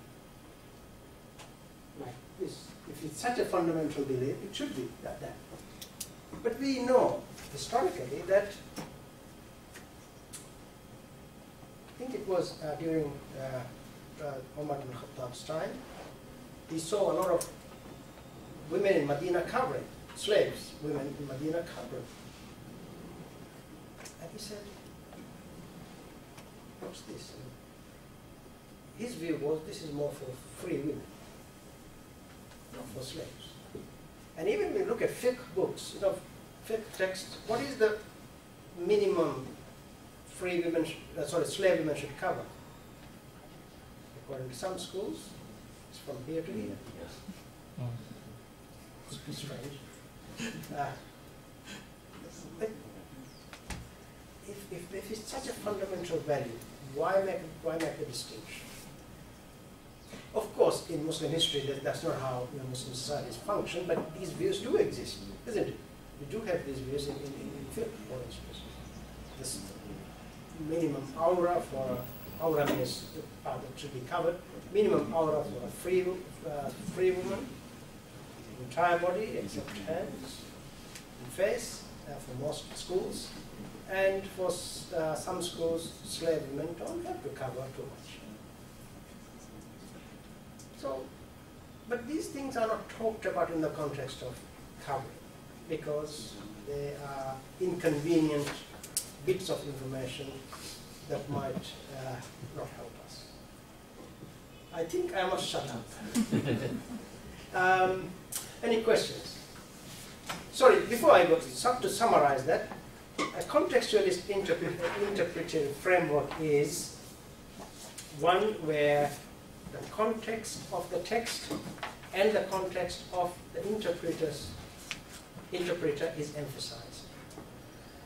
And one should not ignore the linguistic analysis and all of other things associated with interpretation. An interpretation arrived at through this process should not conflict with fundamental values of the Quran, should not conflict with as listed here, and basically and should be, I guess, reasonable as far as the interpretive community is concerned. Of course, reasonableness is a relative thing. At some point in time, there will be a bit of resistance, but sometimes it might become accepted. Just think of many things that we considered problematic a few decades back. Now they're perfectly normal and acceptable in our context today. So, a contextualist interpretation may be useful as far as some ethical or legal texts are concerned, and that may not be terribly useful in relation to other more theological texts or more historical texts. This is an approach that's available, but again, there's no one understanding of what a contextualist approach is. What I presented to you is my understanding of what a contextualist approach is, and this is of course subject to critique, and some of the things I may have said may not work.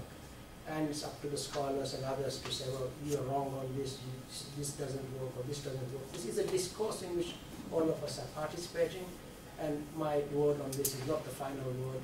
This is just some thoughts on this particular approach. Thank you very much. Thank you. Thank you very much. Any questions or comments so far before we close? Yeah, Saeed. One question. Yes. What is your understanding based on the contextualist interpretive approach of the Sunni Shia divide in Islam and the resultant violence, sectarian violence that comes out of it? How reasonable is it in today's context? I think it has little to do with contextualist interpretation. I mean, if you take the basic idea that divides Sunnis and Shia, the basic idea goes way back to the time of the Prophet Muhammad, peace be upon him, or the death of the Prophet. The question is about who should be the legitimate political, spiritual, religious authority in Islam. Some Muslims at the time felt that that authority should lie within the family of the Prophet. It's a vague idea. It really should be within the family of the Prophet. Some Muslims felt it's not about a family issue, it is for the broader community to decide. There was no concept of Sunnism or Shiism at the time. The concept of Sunnism and Shiism emerged later based on that idea. Of course, that idea led to lots of division within the Muslim community in the first century of Islam, lots of fighting and so forth. Many people were persecuted as a result of that. But in the first 200 to 300 years, we saw the emergence of what we call Sunnism and Shiism as we have it today. What is my view on that division? Well, that is a division that emerged at the time, and the developments that led to the emergence of Sunnism and Shiism are political.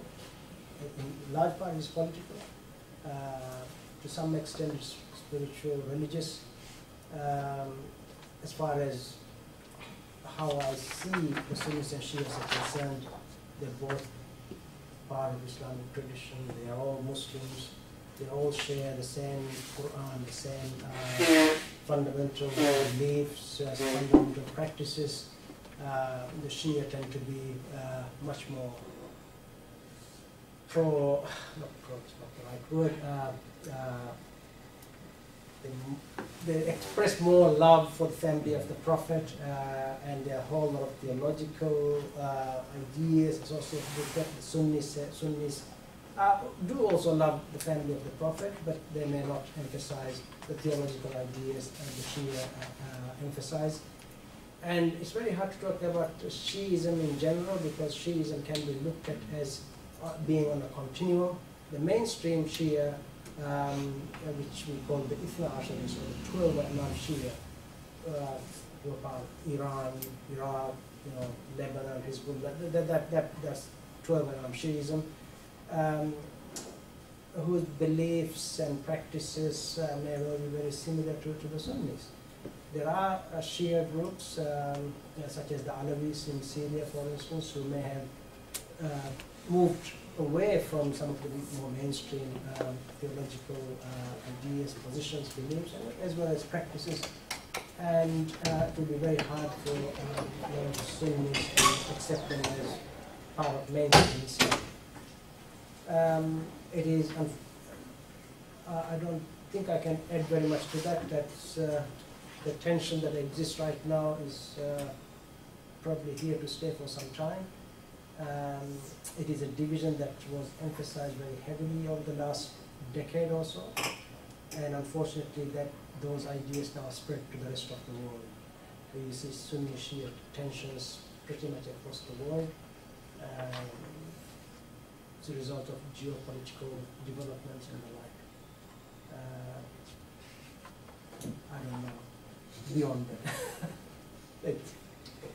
Okay. Okay, thank you very much. Thank you, Prof. Thank you. SRP just stay back for short discussion. It's going to be hopefully an interactive session with Professor Abullah Saeed. I think Prof needs no introduction to all of you. Actually, Prof is here as part of his role as our advisor to the SRP, which is the Studies in Interreligious Relations in Pro-Society. In fact, he has been with us for the last 1 week, a lot of working meetings and discussions. So we thought that we should not let Prof go off. He's flying out today. So we will not allow him to go off until he share with us his thoughts and wisdom, on a subject, a topic that is very important and very relevant today in view of what's happening in Syria and Iraq and many parts of the world today. Prof is going to share with us his thoughts on the contextualist approach to understanding the Quran. It is based on his latest book, which is Understanding the Quran in the 21st Century. So for those who have not got a copy of the book, it's available in Kinokuniya, bookstore. It's there. Yeah. No, library as well. Our library also. Our library here also. Yeah. So before I hand over to Prof, I think, as you know, the Quran is the biggest miracle from God to Prophet Muhammad, peace be upon him. As you know, prophets are given miracles to facilitate their work and their function. The Quran is the biggest miracle to Prophet Muhammad, peace be upon him. And we know that the Quran was revealed to the Prophet over a span of 23 years, and normally the revelation is a response, you know, to questions or to difficulties, to issues, to situations faced by the community, and the Prophet gets guidance from God, you know, through these revelations. So, of course, Prophet received these revelations, these verses, and it is very, the context is those questions, issues, challenges, problems, and so on. The question is whether Prophet Muhammad himself can fully understand the meaning of the verses revealed to him from God. Of course, this is something which we can ask Professor Abullah later. Well, of course, the beauty of the Quran as a miracle is that it is a text, a sacred text, a scripture that it is open, you know, it's very open to interpretation, and which means that you can generate a whole variety of understanding to the Quran. That's why the topic that our professors move to understanding the Quran in the 21st century was to show that there is a kind of time factor to understanding the Quran. So does it mean that understanding the Quran in the 19th century is different from understanding the Quran in the 20th century, and understanding the Quran in the 7th century is different from understanding the Quran in the 21st century? So I think these are the kind of issues that the professor has addressed in his book, and if you read his book, he dealt with this subject matter according to important themes, you know, like view of the crucifixion of Jesus Christ, and you know, so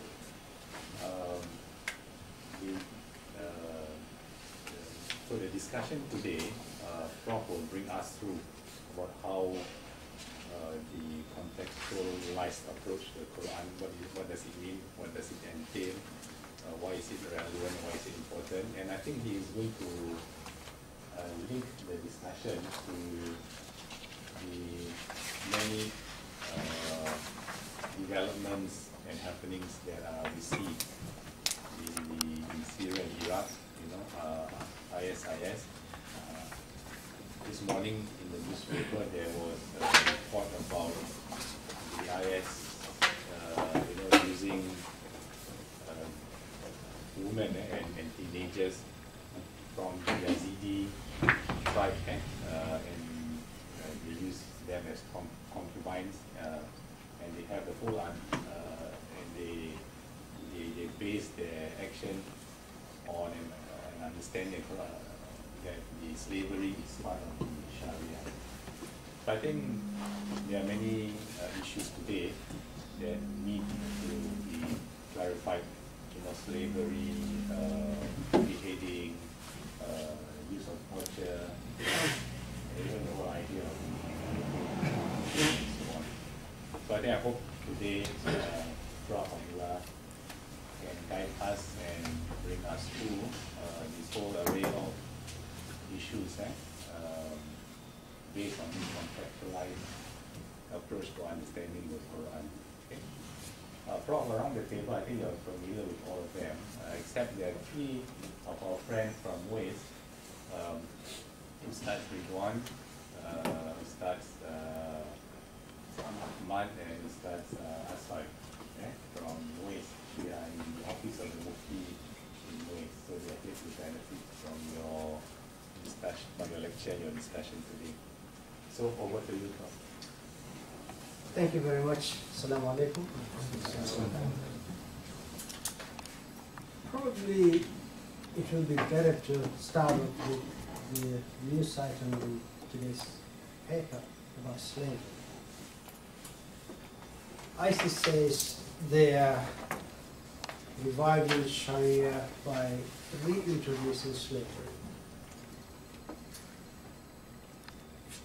And they would say, well, this is an institution the Quran recognizes, the Prophet Muhammad, peace be upon him, recognizes. The companions recognize that the various Islamic states right up to the modern period recognize that. And if we open any Islamic legal text, we will have chapters and chapters and chapters dealing with slavery.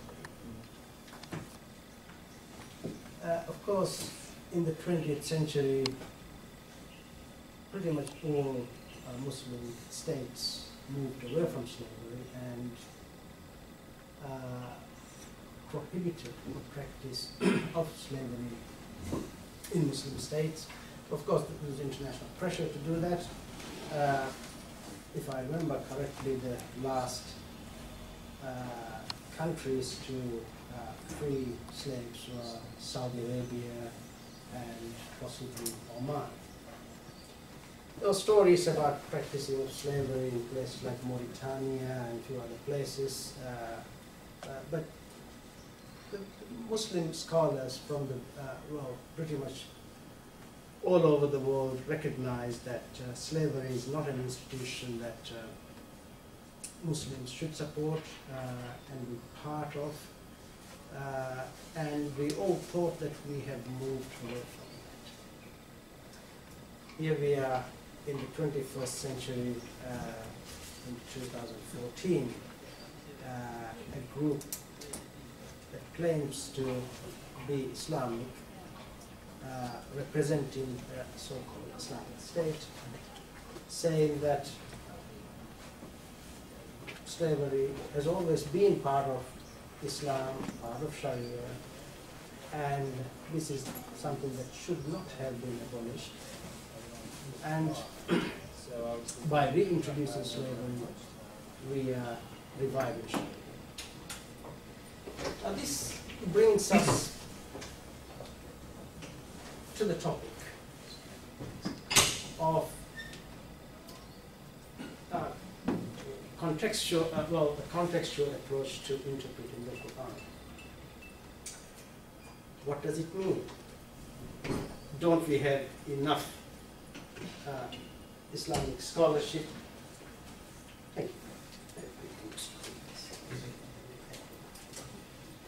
Don't we have enough scholarship in our tradition to interpret the Quran? Haven't we developed enough principles and tools, and methods and approaches to reading the Quran, or understanding the Quran and interpreting the Quran over the last 1400 years? Well, we have. Muslims have been interpreting the Quran for the last 1400 years. But there seems to be a need for us to move slightly beyond existing principles and tools and methods and approaches to interpreting the Quran as far as certain texts of the Quran are concerned. Now, if we look at the Quran as a text which is part of our foundational texts and for us the Word of God, there are certain, we can look at different types of texts in the Quran. Many of the Quranic texts are associated with what we might call, quote unquote, unseen or the ghaib. Basically texts associated with God, life after death, accountability, paradise, hell, angels, and many other similar things. It's very hard to talk about a contextualist approach to interpreting those texts, primarily because a lot of those texts are not necessarily connected to a particular social, political, cultural, intellectual context. God is God. 7th century, 21st century, life after death, paradise and hell, they're all in this broad category of texts that we may have to perhaps read them, understand them, and move on. They don't necessarily impact on our social, political, cultural, life of today. They don't create any tension. And when I say impact, I mean tension. And there are other texts, for instance, historical texts, which are associated with early prophets, early communities, and we have plenty of that in the Quran, Banu Israel, and other prophets in the Bible. Again, these texts are to be understood and move on. They don't necessarily create any tensions or problems or difficulties in our life as such.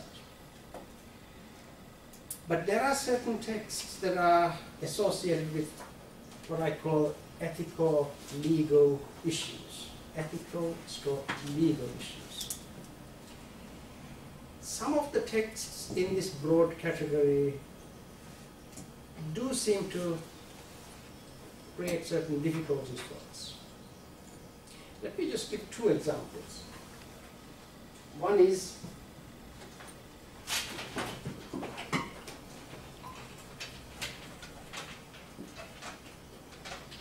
if you take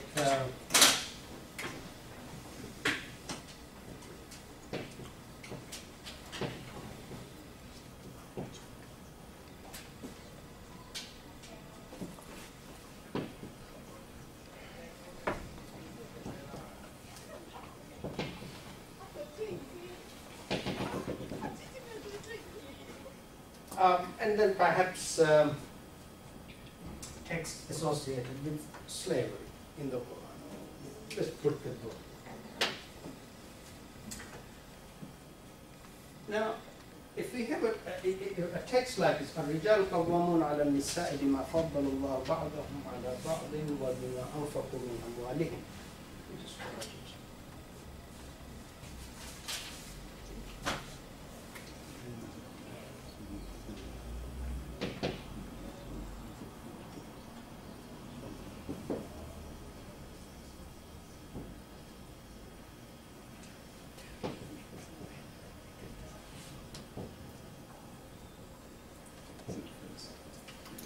And the verse goes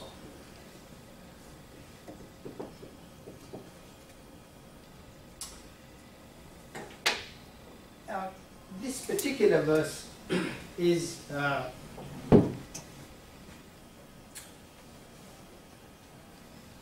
seen as central to a lot of discourses about women's rights, gender issues, whether men and women are equal or not, and the like. There are plenty of other verses in the Quran about women, obviously, just like there are plenty of verses about slavery. Now, these texts, whether it is this one or texts that are related to slavery, have been read in our tradition in a particular way. And those texts were read by Muslim scholars over the last 1400 years in a particular way, primarily because the scholars and thinkers and the average Muslim perhaps were living in a particular social, political, cultural, intellectual context. And that context shaped the way the scholars related to the text of the Quran and Sunnah. It also was associated with how they understood those texts, how they interpreted them, and their understanding should not be labeled as mistake or incorrect or wrong. We're not here to judge the scholars. If we read a text like this, as has been read in the tradition, keeping this hierarchy between men and women, that men are always above women, we get into quite a lot of difficulties today, because when we look at our own societies and context, we find that unlike pre-modern period, men and women have equal opportunities for education, they perform equally well. Women can do similar jobs as men without any issues. Intellectually, women are inferior to men. And on the economic front, women do earn pretty much just as men do. So, if we maintain the understanding of such texts as we have in the classical tradition, in the modern period, in a society such as Singapore, or Malaysia, or any other place, we get into a bit of difficulty. And this is where the need arises as far as going back to these texts and reading them afresh are concerned. I'll just give one example. There are other examples, for instance, related to slavery.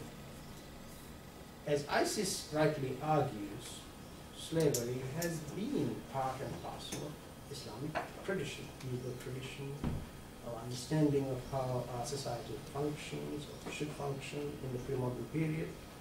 We have no Muslim scholar would deny that slavery has been part of our tradition. But the value associated with slavery, the way human beings, for instance, human beings, where they could be sold and bought just like we buy property, is a question that in the modern period, particularly in the 21st century, we should ask whether that is or is not part of our value system today. That value definitely existed in the past, in the pre-modern period, but the question for us is, this value, should it be part of our understanding of how things should work in society? In other words, can we, as Muslims, be faithful to our tradition and at the same time move away from certain institutions and values that today we consider to be not relevant to our society? Now, if we ask this question of many Muslims, they would say, well, many would say, oh, yes, that this value was a value in the pre-modern period, in the past. Things were different then, things are different now, so we could move on. Others would say, oh no, because this particular value is recognized in the Quran, we just have to accept the idea that this is part of our value system and we must complement that. Temporarily we may have to move away from that, but still we come back to the original idea that slavery is part and parcel of our value system. There could be all kinds of other views in between. The question for us is, if such values are recognized in the Quran very clearly, can we move away from them? Can we interpret the text in a way that allows us to move away from certain values that are not part and parcel of our contemporary mindset, value system, and what we consider to be fair and just? In a sense, if we move away from some of these values, are we still following the fundamental values of the Quran? Or are all values in the Quran at the same level? Or are we looking at a hierarchy of values, some more important than others? Where do these values fit in? I think that's the kind of concern we have. For me, these concerns justify a move away from some of the early approaches to interpreting such texts, and perhaps adopt some approaches that might help us in bridging this gap and adopting an interpretation that is faithful to fundamental Quranic values, prophetic values, while we are also departing from some of the ideas that early scholars held. So that's the broader context. Any questions, concerns? I'm not giving a lecture here. I'm just, let's make it as interactive as possible. So you help me, I help you. What are the difficulties in such an approach? A lot of Muslims would ask me, why do you have to, I mean, is this justice? As religious leaders, scholars and imams and others who are engaged in these debates, when we talk to our fellow Muslims about these issues, many of them would be uncomfortable getting into discussion. So deep down I feel that there's an issue here, but because these are recognized in the Quran, I don't want to go into that area. That would be a very common response to such a statement or such a position by fellow Muslims. If I can just your earlier reference to slavery and say that it is contained in the Quran, it's clear that slavery exists. So if that is the verse, and then the verse it says that, can we just say, are we in a position to say that that's what God meant and nothing else, and there's an intent? Or do we think the approach that, well, we cannot understand fully what God has, in terms of giving knowledge to us in that verse? It may mean that, well, it exists, but maybe there's something else, is it, which is not stated in that verse. So whether, which of the two approaches you think that people say that let's take it as it is, very literalist understanding and full stop. Of course, if you take that approach, then you are saying that that's what God meant and that's it, not full stop. A brief response to that is, when it comes to the language of the Quran, which is in Arabic, personally I feel uncomfortable in playing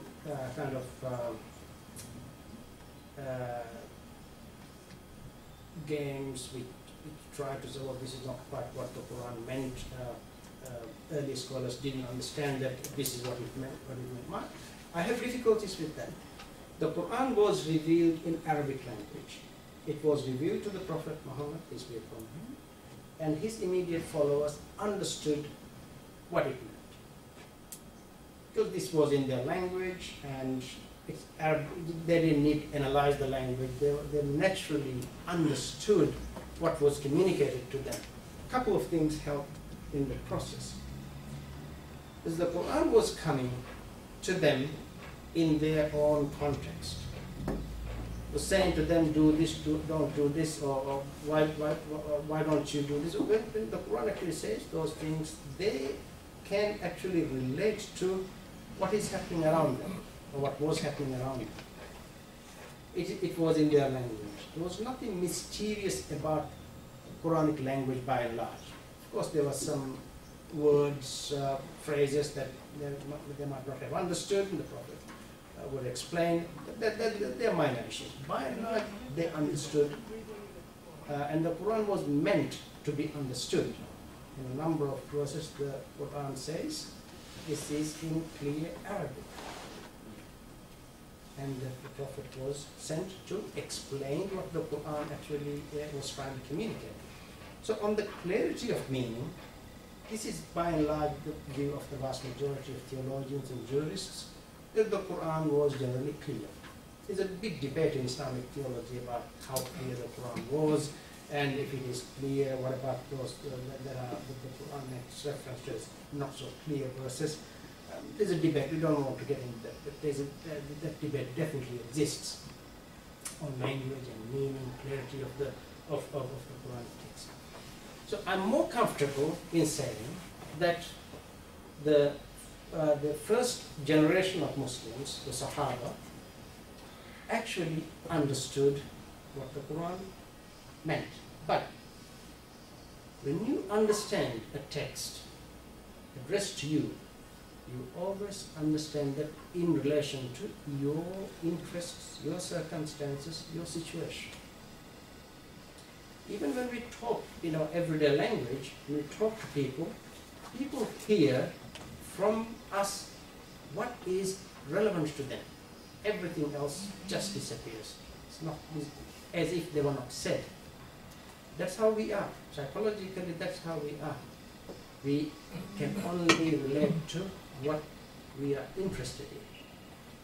So, coming back to the question of whether there was anything more or to the meaning, I always believe that when a text, whether it is written or spoken, is addressed to someone or a group, that group may understand from that some things which cannot be described as, everything that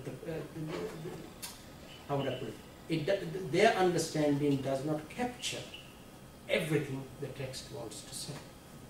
So there's always a reminder that something that is left out that may not be emphasized in that particular context, but that could be emphasized in another context.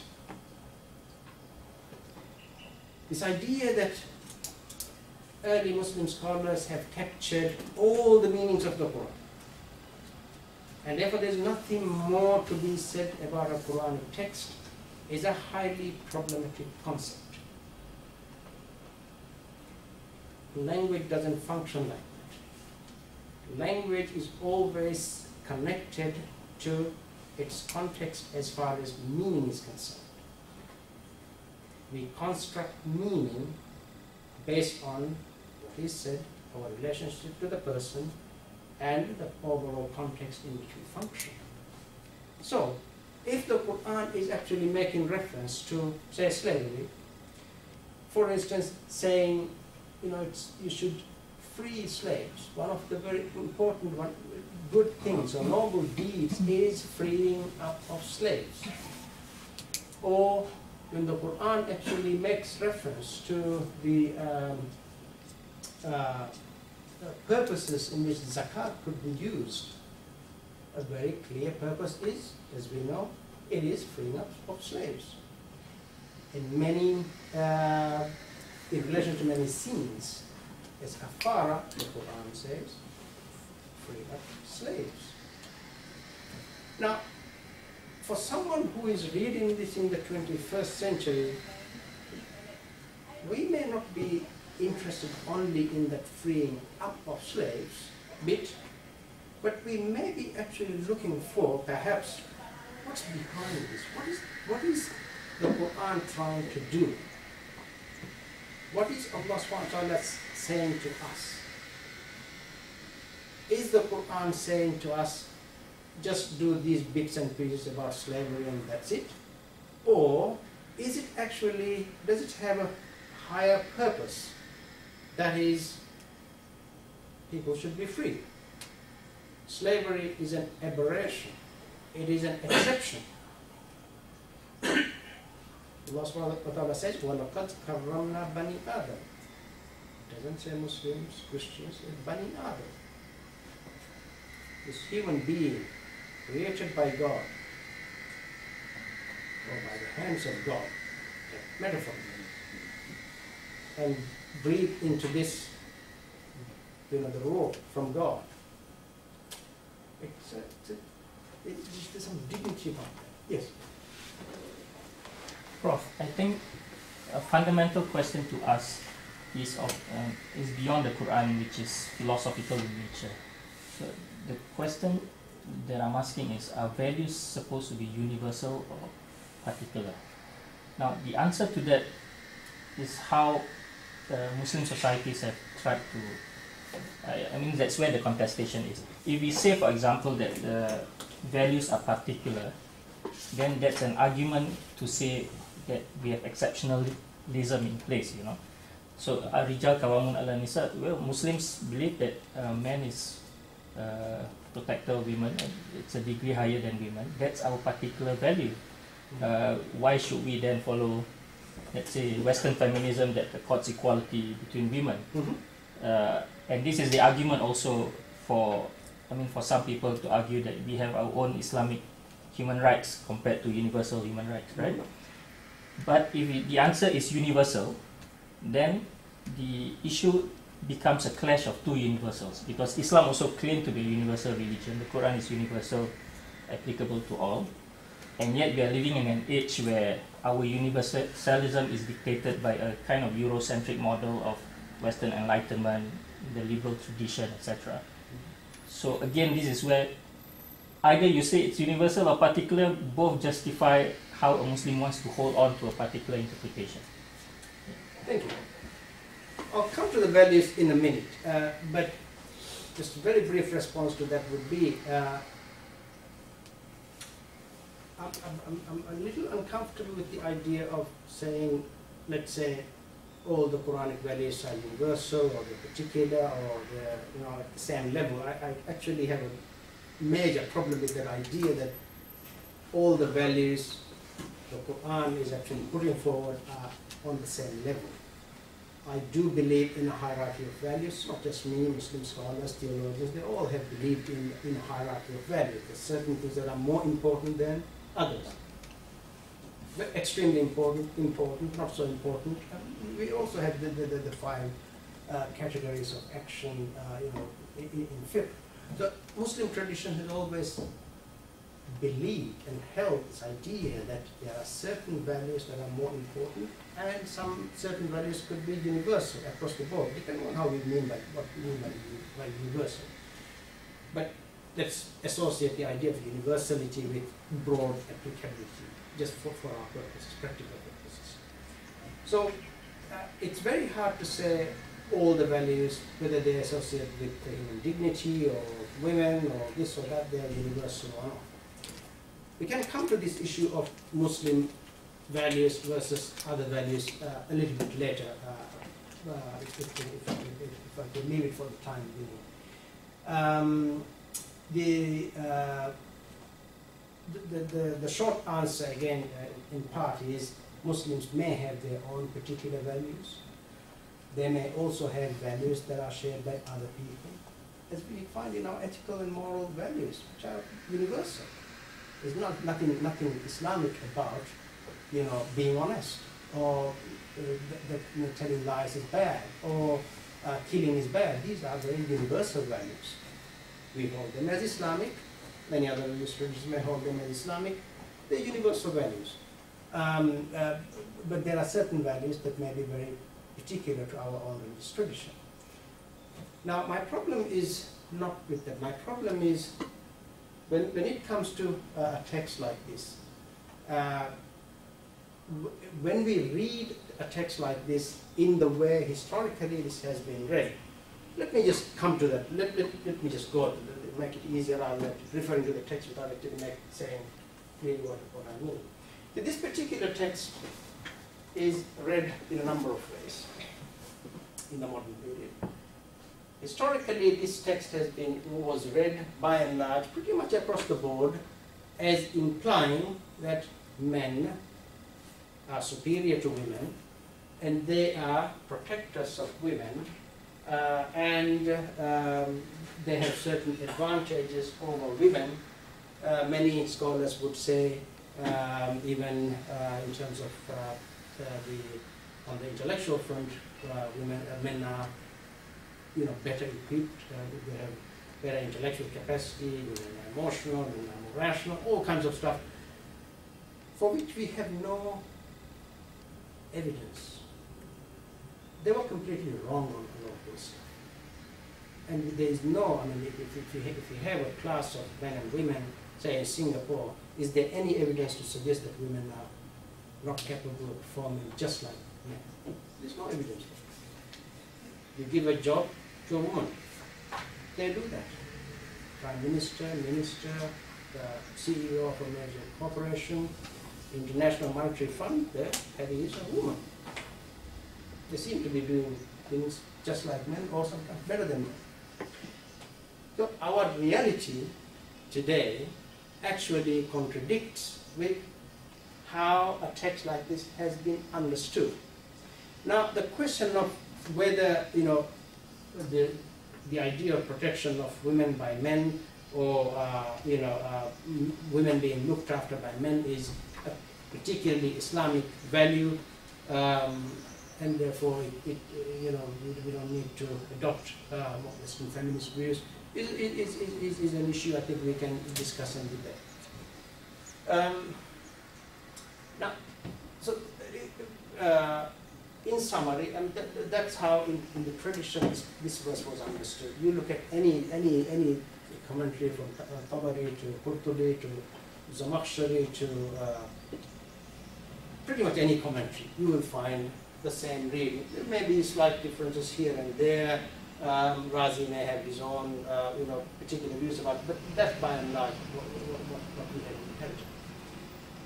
Now, should we actually follow that reading and say, this is how this particular verse should be understood, or could we actually look at it slightly differently? Let me look at a slightly different reading of this. I'll come back to the contextualist interpretation, how it works, but I thought just we'll get into these issues a bit.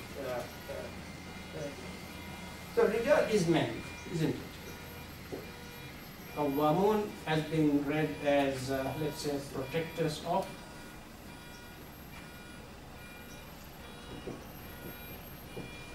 women. And then there is this very important word.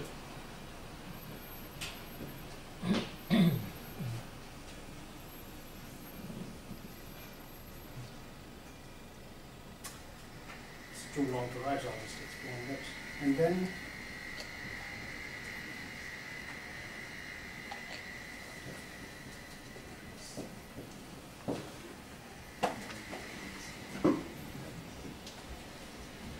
Rijal is, we all know, anyone who has basic Arabic will know Rijal is men.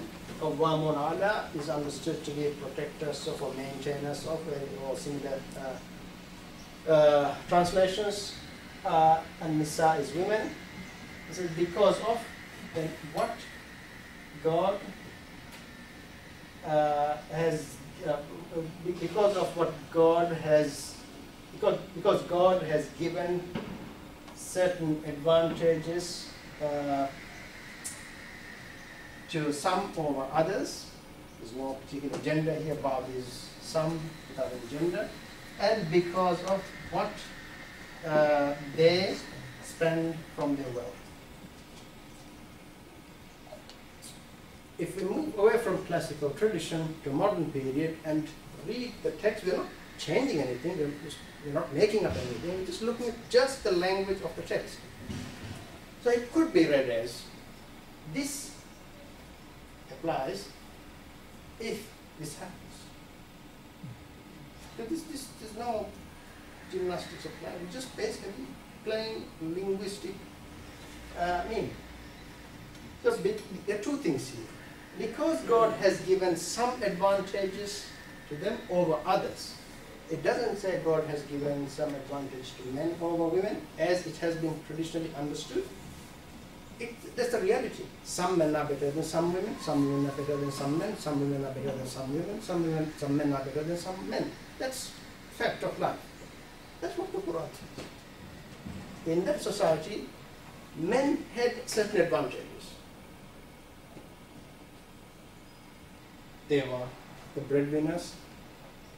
They were bringing money into the family. They were looking after the wives and kids. They were making decisions in the society. They were declaring war against others. They were participating in war.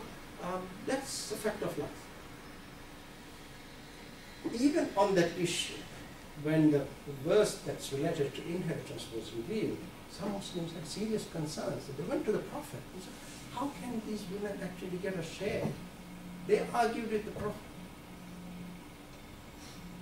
The Quran says it's unfair not to give the girls and the women a share. There are several verses in the Quran, I don't need to go into that. So these people had, they said, this is the reality. Why should women get anything? They don't contribute, they don't make any money. We are the ones who actually take care of everything.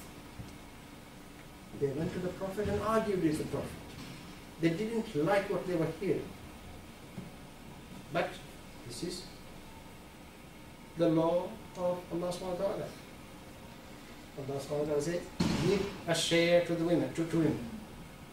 So they had to follow that. Now, a slightly different issue is when the Muslims moved to Medina, from migrated to Medina, from Mecca. Someone like Umar ibn Khattab, after a while, said, oh, these women in Medina are too aggressive. They're too they're argumentative, they're too strong, and these women of Medina are corrupting our women from Mecca. Meccan women were more submissive, more accepting. Medina women were not like, they were arguing. Even in the Quran there are references to that. So even in a culture like that, same time, not too far from each other, women had different positions in society. So again, coming back to this, to the period in which we are living, so for me, who is actually seeing all of this happening in society, educational changes, economic changes, that we don't have any evidence to suggest women, are not able to do things, achieve things just like men. For me, it's very hard to accept the idea that men are superior to women. And when I go back to the Quran and I read a text that has been read for 1400 years, I could not see any support for that discrimination against women. Because it is making two things as the reason for this. This is true in that society. It is true for pretty much many pre-modern societies, but this is not true right now in many societies. Because the societal change, the context has changed. Now this is something that we cannot argue very much about because this is a fact of life. Some people are better than others. It never says men are better than women, as has been understood in tradition. And the second reason is a material reason, just because of what they spend from their wealth. What if these two things don't hold? This may well be, and Nisa can come here, and Rijal can come here.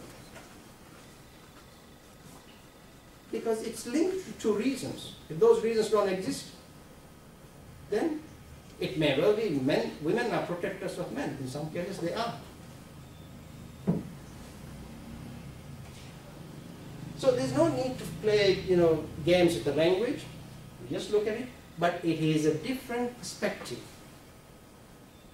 A perspective that has been kind of imposed on me or you because of our context.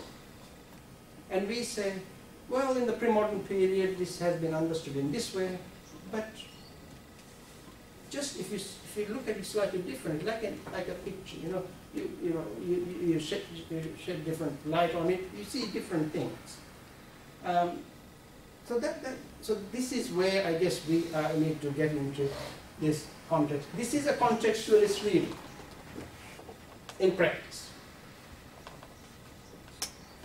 Contextualist reading always is faithful to the linguistic meaning of the text. It must be faithful. It cannot go against grammatical rules, basic linguistic meaning. They are part and parcel of the tools of a contextualist interpreter. There are some people who say, oh, this verse doesn't mean that. Or Rijal doesn't mean men. On that issue, again, though most of us are familiar with Arabic, is there any other meaning for Rijal than men? Rajul is a man, Rijal is men, isn't it? Is there anything other than that?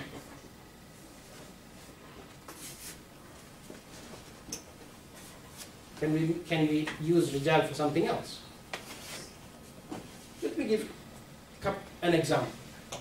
See, in translating this verse, Yusuf Ali translates it as men are maintainers and protectors of women, or something like that. Abdul Halim translates this as husbands should take good care of their wives. The sentence. Where did you get husbands to it?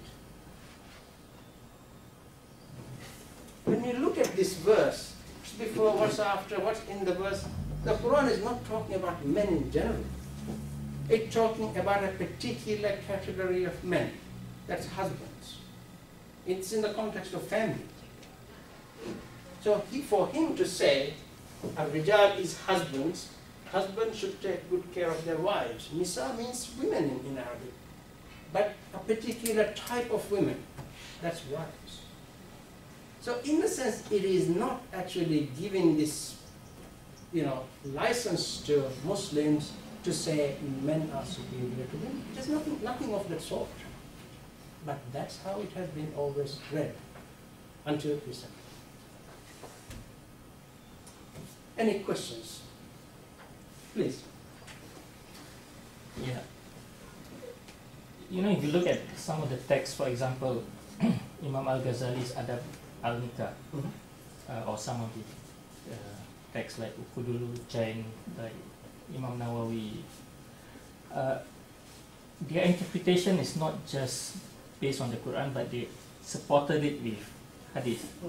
Of course, it's debatable whether those are the status of the hadith, but that is how the scholarship works at the time.